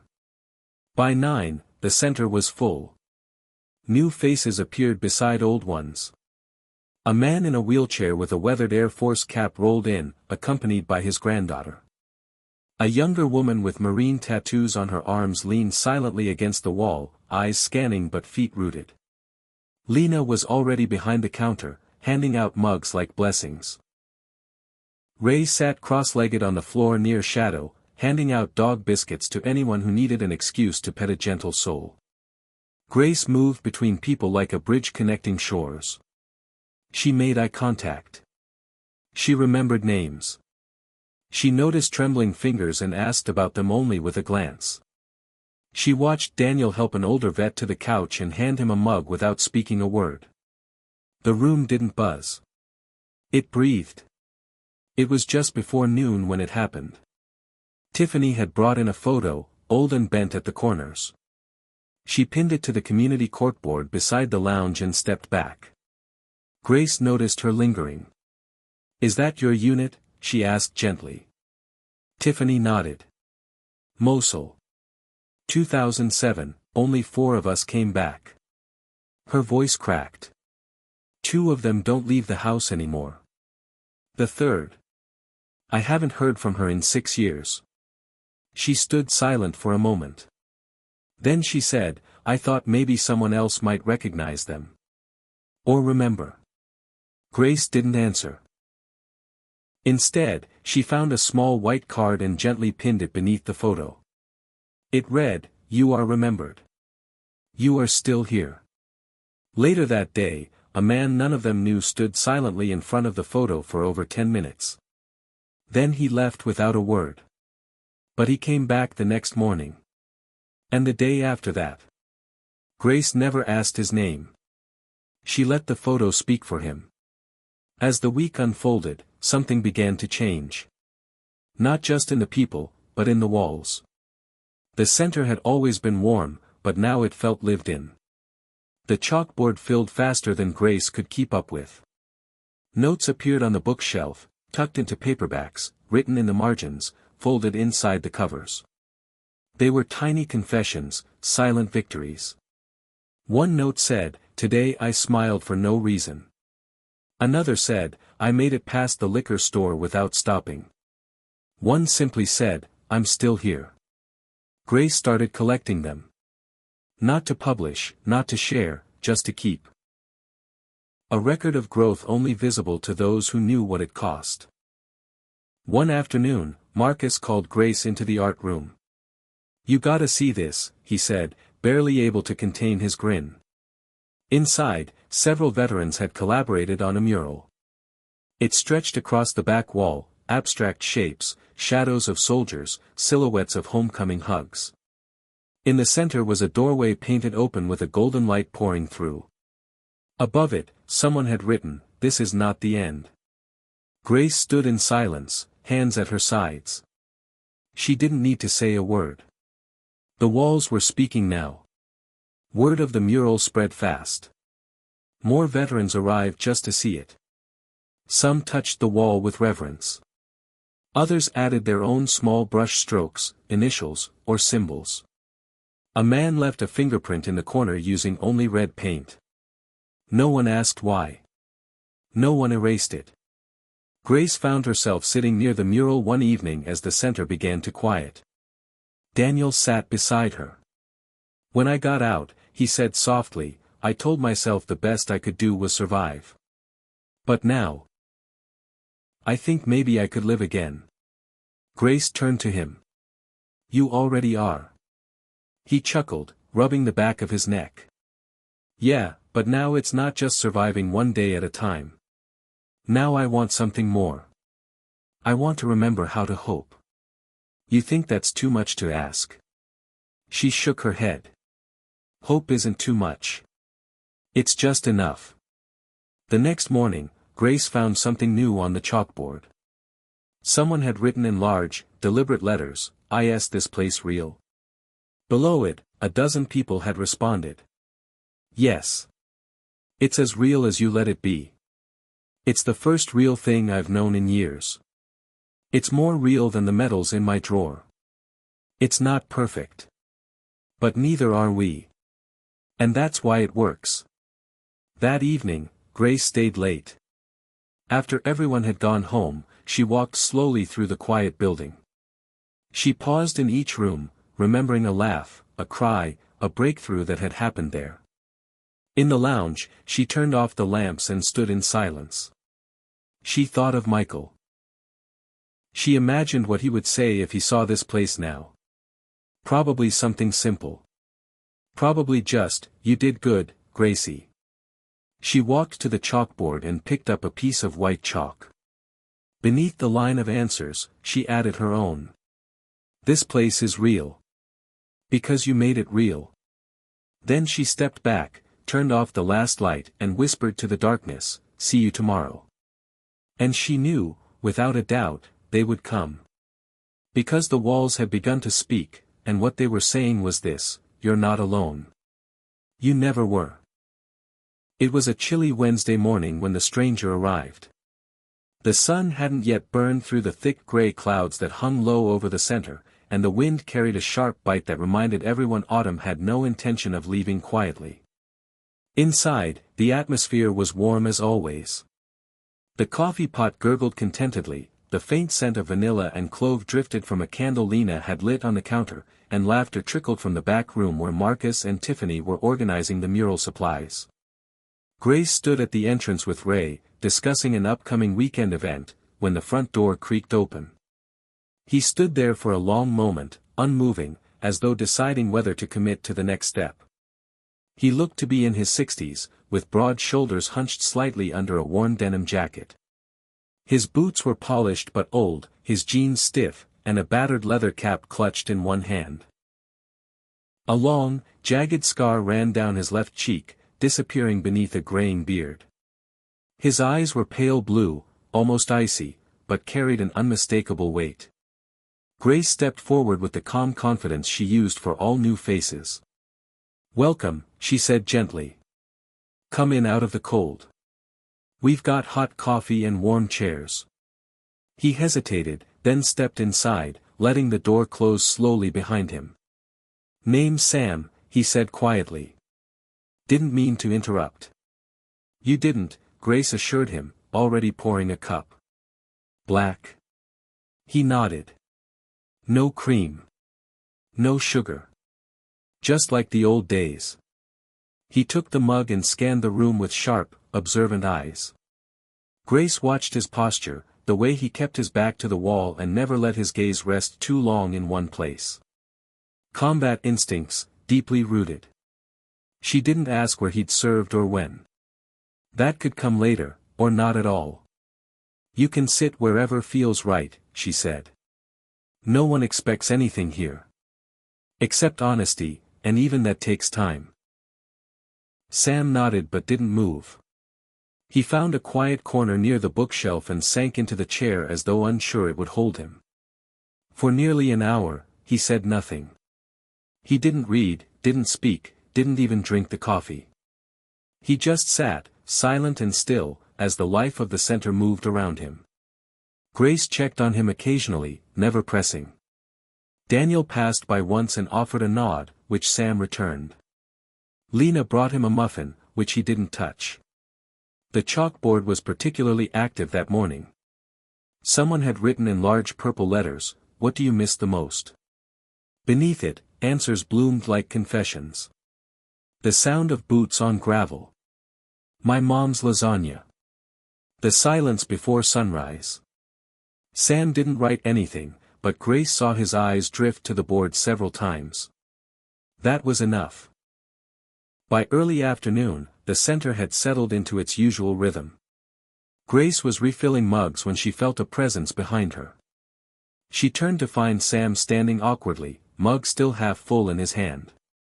"This place," he said slowly, "feels like somewhere I'm not supposed to belong, but also like I never left."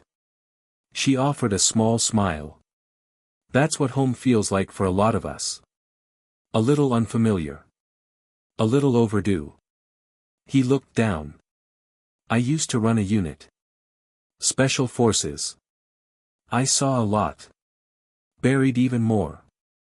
I got out and thought I could just disappear. For years, I didn't talk to anyone. Not even my sister.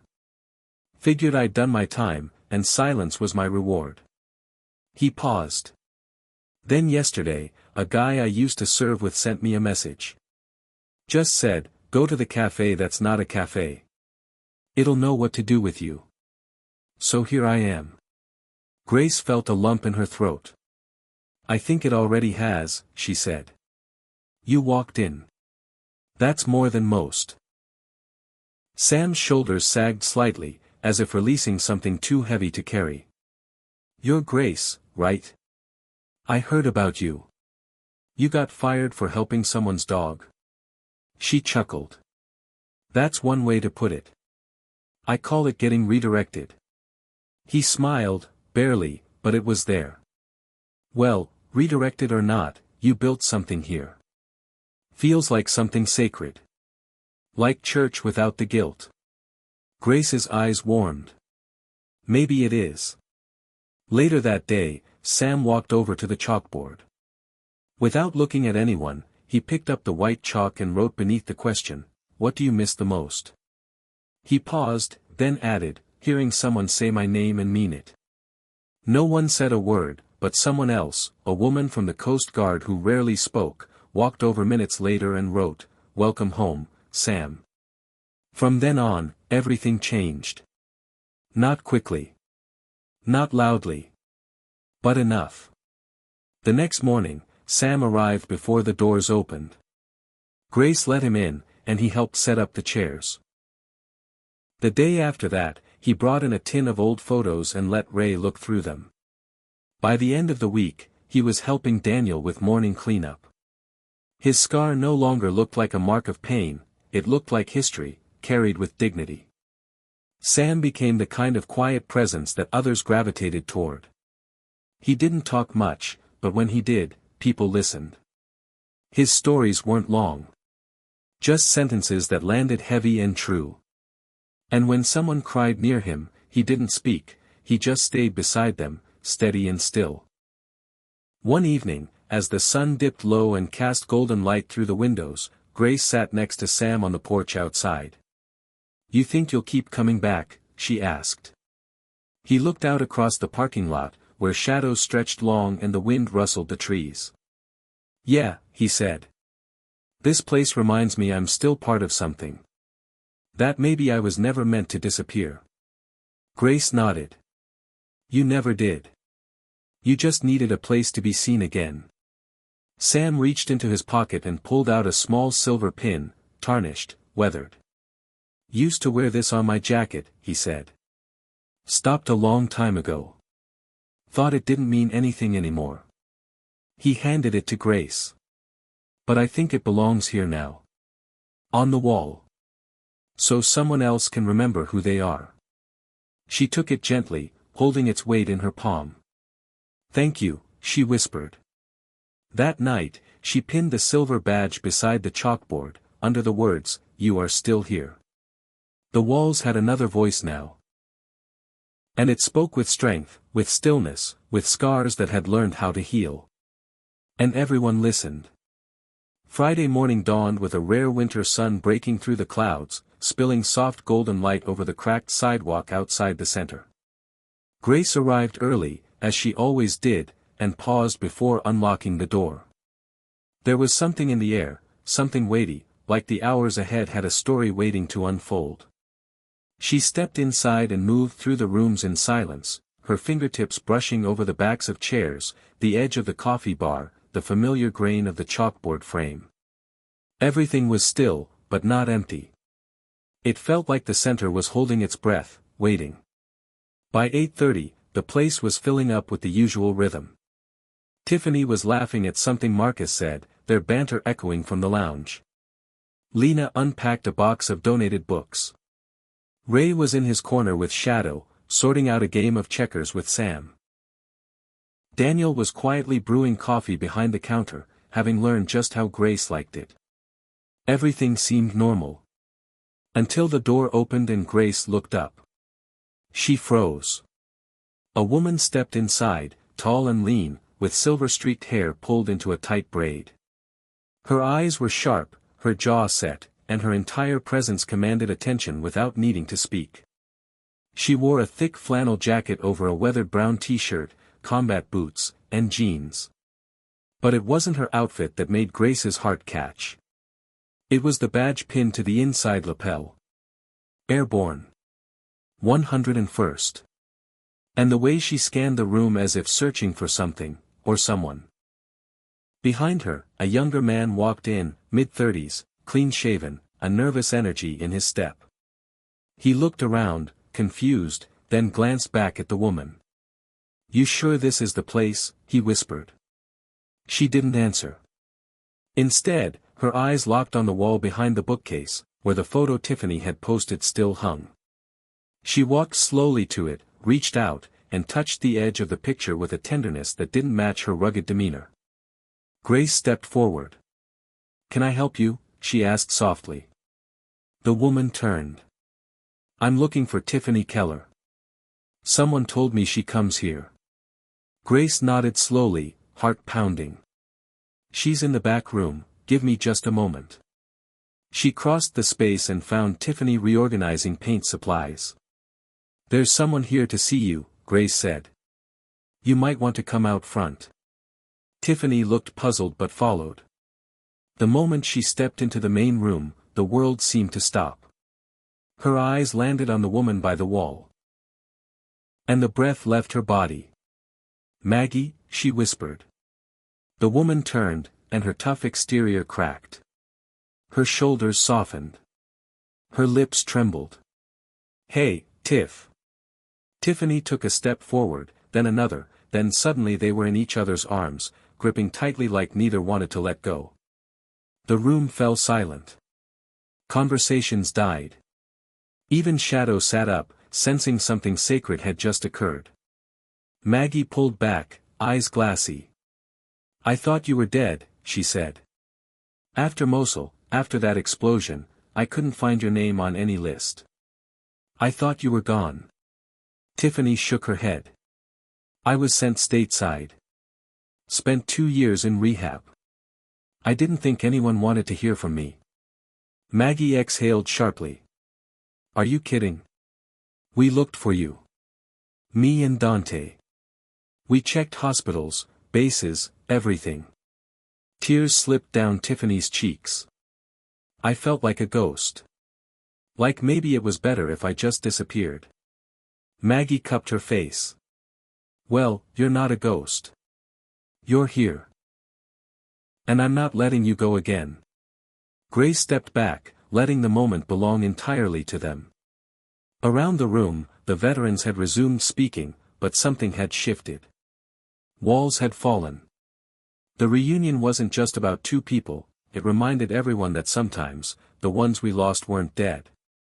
They were just waiting for the right doorway. Later that day, the 3 of them, Grace, Tiffany, and Maggie, sat in the lounge sipping coffee. Maggie told stories from the years in between, about working with recovery units and advocating for women veterans. Tiffany shared her journey through PTSD, addiction, and finally, rediscovery in the walls of the center. Grace mostly listened, occasionally smiling, occasionally dabbing a tear. "You know," Maggie said, "I never thought I'd find you in a place like this." Tiffany laughed softly. "I didn't think I'd find myself here either." She turned to Grace. "But this place gave me back parts of myself I didn't even know I'd lost." As the afternoon waned, Maggie stood and walked to the chalkboard. In a bold hand, she wrote, "Sometimes the people you thought were gone are just waiting for you to walk through the right door." Beneath it, she signed her name. Maggie Ortiz. 101st Airborne.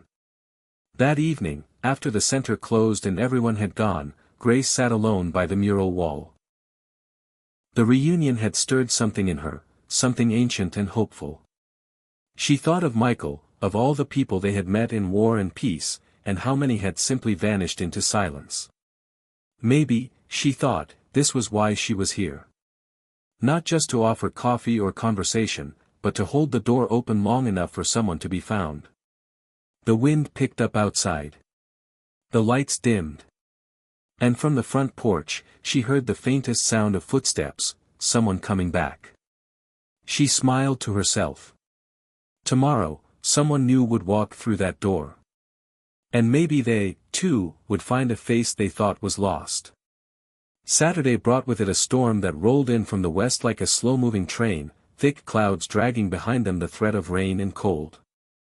By mid-morning, the sky had darkened and the wind began to howl, rattling the windows of the center like an impatient visitor. Grace arrived early, umbrella in one hand and a canvas bag full of muffins in the other. She paused before opening the door, bracing herself against the chill. Something about the storm felt different. It wasn't just the weather. It was like the sky itself was echoing something deeper, grief, maybe, or reckoning. Inside, the atmosphere tried to resist the gloom. Marcus and Lena lit candles in every corner, little flickers of rebellion against the dark. Tiffany brought out a playlist full of soft jazz and war-era ballads. Daniel stood quietly near the coffee station, more serious than usual, while Ray and Shadow settled by the window like old sentinels watching for what might come. Then around 10, the phone rang. Grace picked it up with her usual warm tone, but her face fell within seconds. Her voice dropped. "Are you sure?" she asked. There was a pause, her hand tightening around the receiver. "Yes, I understand. Thank you for calling." She hung up slowly and turned to the room. Conversations dimmed. She looked at Lena, who came over immediately. "That was the VA hospital," Grace said softly. "Sam's not coming in today. He collapsed last night. They admitted him to ICU early this morning." Lena's breath caught. "Is he?" Grace shook her head. "They're not sure. He was stable when they called. But it's serious." The room changed. In an instant, the storm outside seemed to seep in, soaking the warmth and replacing it with a hollow chill. Daniel slammed a mug onto the counter and cursed under his breath. Marcus stopped mid-laugh and stared at the floor. Tiffany sat down, eyes wide, as if trying to rewind the last 10 minutes and undo them. Grace walked to the chalkboard and erased the quote Maggie had written the day before. With trembling hands, she wrote, "Today we stand for Sam." Underneath, she added, "If you want to say something, say it here. We'll take it to him." By noon, the board was covered. Messages poured in like prayers on paper. "You sat next to me when I couldn't speak. Your silence was louder than any sermon. You reminded me that scars don't mean the war wins. Some left initials. Some left nothing at all. One simply said, 'Come back. We're not done yet.'" Grace printed the messages, folding them carefully into an envelope. That evening, she drove through the pounding rain to the hospital. The nurse at the desk recognized her name. "You're on his list," she said. "He hasn't had many visitors, but he keeps mumbling something about coffee and couches." Grace smiled faintly. "That sounds like him." She was led to a quiet ICU room where monitors beeped in calm rhythm. Sam lay in the bed, pale and still, a tube in his arm and oxygen over his face. But his eyes were open, and when he saw her, they crinkled at the corners in recognition. Grace sat beside him and gently placed the envelope on his lap. "These are from your people," she said. "You made a bigger dent in this world than you think." Sam didn't speak, but his hand slowly moved to the envelope and clutched it like a lifeline. Grace reached out and held his other hand. "You gave us silence when we needed it. Now let us speak for you." Back at the center the next morning, something incredible happened. Veterans showed up in numbers Grace hadn't seen before. Faces from weeks ago. Faces she didn't even know. Word had spread. About Sam. About the messages. About the mural. About the woman who was fired for saving a dog and ended up saving dozens of souls. They came because they needed to belong to something that wasn't defined by medals or war stories, but by the simple truth that someone would notice if they didn't show up. Daniel stood at the front that morning, not Grace. He cleared his throat and said, "Sam taught us how to sit in silence. Now it's our turn to carry that stillness with strength." Tiffany read a poem she wrote. Lena passed out photos from the mural. Marcus shared a story about how Sam once showed him how to fix a busted water heater just by listening to the pipes. Then the woman from the Coast Guard, who had barely spoken since the day she arrived, walked to the front and said, "Sam told me once that a shield doesn't need to move to save someone.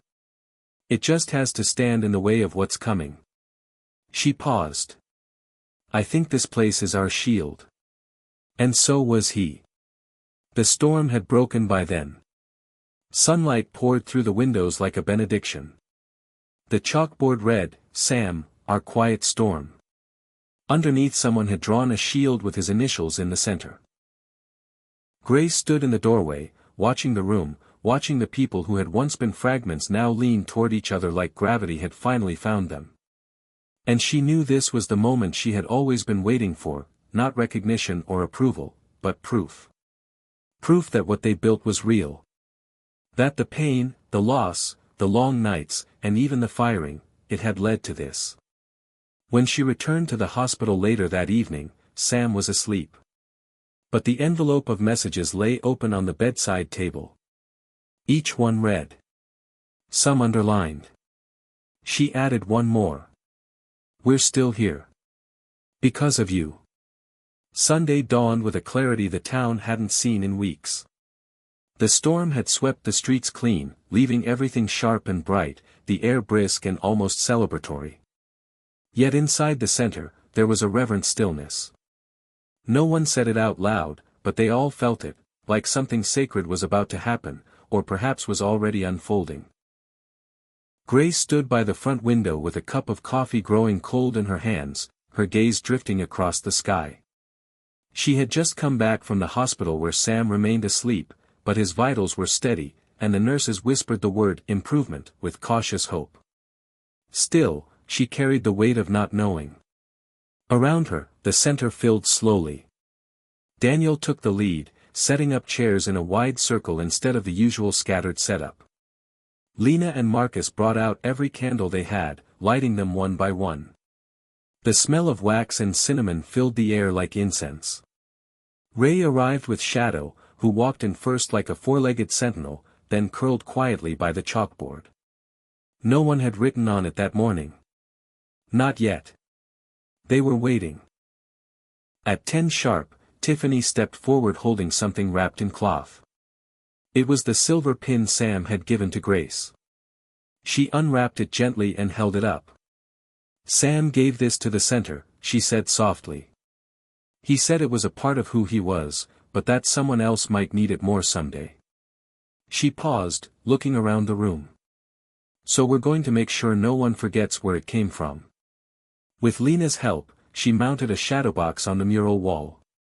Inside, they placed the silver pin, a copy of Sam's photo from his service days, and a card with the words, "The quiet shield who stood for all of us."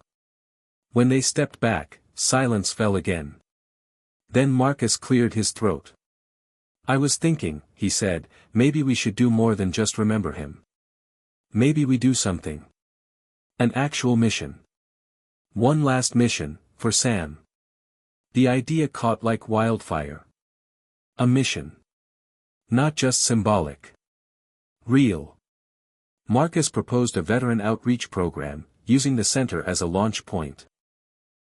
"There's more like us out there," he said. "People who haven't found this place.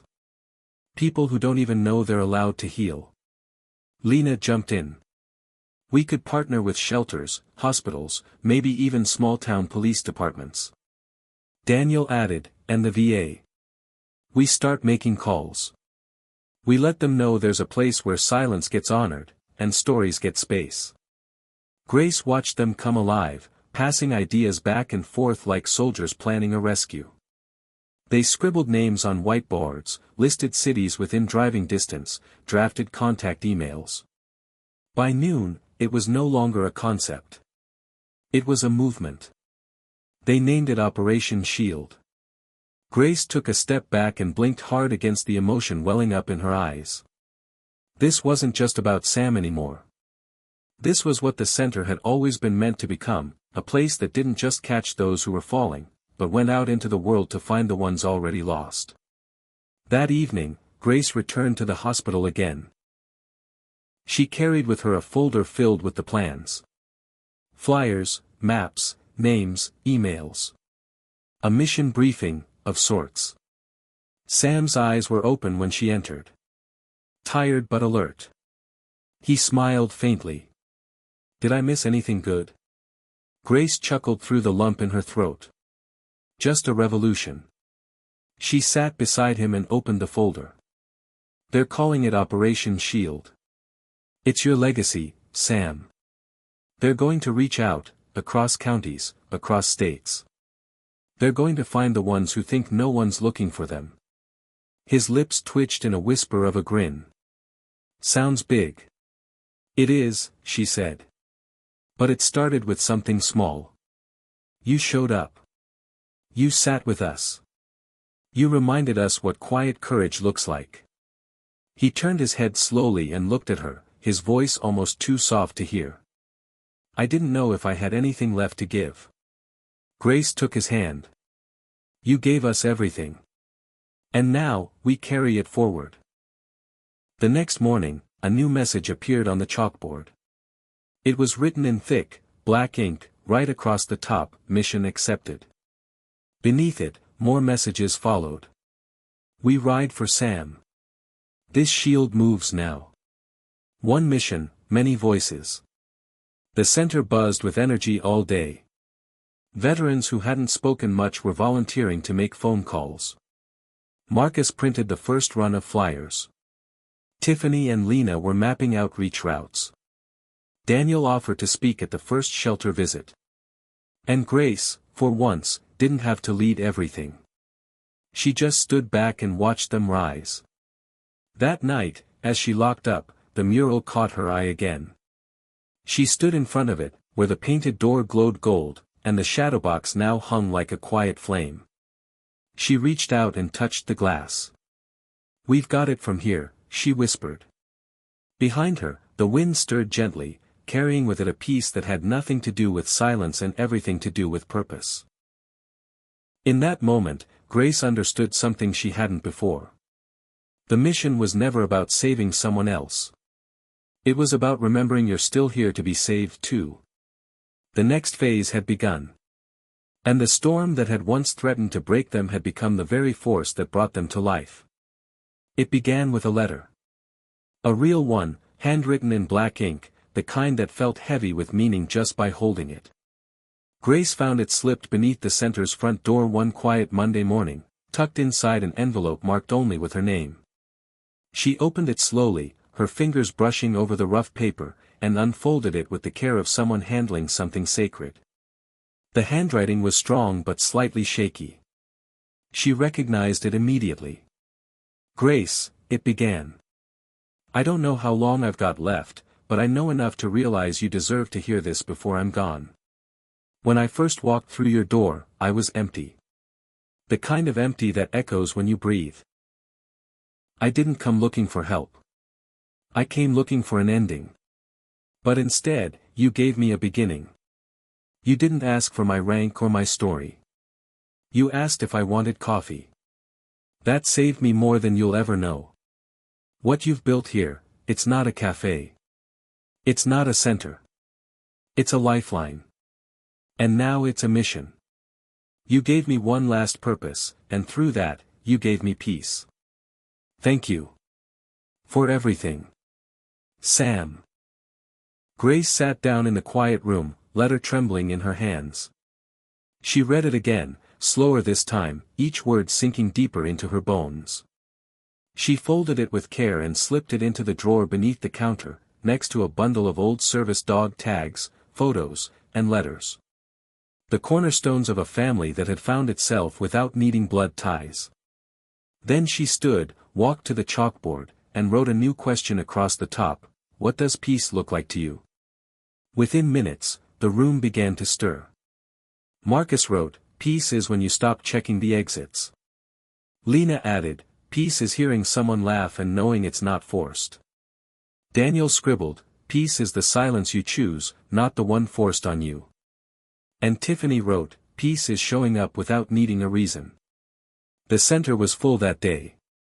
Word of Sam's letter had spread.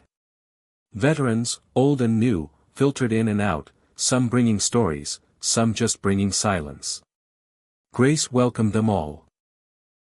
One man came from 3 counties away, saying he'd heard about the place where the broken still shine. A woman from the Air Force arrived later, eyes tired, saying nothing until she saw the chalkboard and added her own line, peace is a door that never closes. That evening, the mural took on new meaning.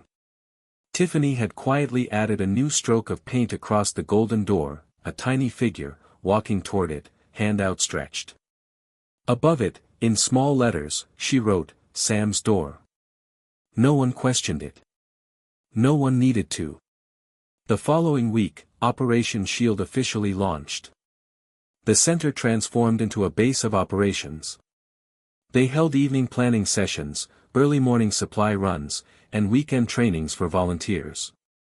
Grace watched it all unfold with a heart full of awe. The mission was alive. It had grown legs, voices, and fire. Veterans who had once sat in silence now stood before groups at shelters, telling their stories. People who had once felt forgotten now led caravans to towns with no resources, no centers, no grace to greet them, until now. And everywhere they went, they brought the same message: you're not too far gone. You're not alone. The door is still open. Then came the dedication. A month after Sam's letter arrived, the town gathered at the center for a ceremony none of them would forget. Local officials showed up. The mayor spoke briefly, but it was Ray who gave the real speech. Standing with his cane in one hand and Shadow at his side, he addressed the crowd with the weight of someone who had seen and survived more than most. Sam wasn't the kind of man who needed applause, he said. He was the kind of man who sat next to you when you didn't know you needed someone. And this place, this living, breathing miracle, this exists because someone like Grace believed the wounded deserved more than just survival. She gave us sanctuary. Then Sam gave it a soul. The mural was unveiled in full that afternoon. Sam's door gleamed in the center, surrounded by painted faces, some smiling, some solemn, all looking toward it. Above the arch were the words, enter. Rest. Rise. Grace stood beside it, her hand pressed gently against the wood frame. She didn't cry. She didn't need to. Her smile said everything. After the ceremony ended and the crowd thinned, she stayed behind. The sky was beginning to darken, the last gold rays slipping behind the hills. She walked slowly through the center, turning off lights, checking the chairs, collecting empty cups. When she reached the chalkboard, she saw one last message had been added. No name. Just a simple sentence written in calm, familiar handwriting. I found peace. You were right. It wasn't too late. She closed her eyes, placed her palm against the board, and whispered, welcome home. Then she turned off the last light and stepped outside into the cool night. Behind her, the center stood tall and quiet, like a beacon. And though the doors were locked for the evening, everyone knew the truth. That door never really closed. Not for Sam. Not for Grace. Not for any of them. Because once someone has seen you, truly seen you, the door stays open forever. Hit subscribe and leave a comment with where you're watching from. This story might just spark a new beginning. What's one thing that always pushes you forward, even when things get tough?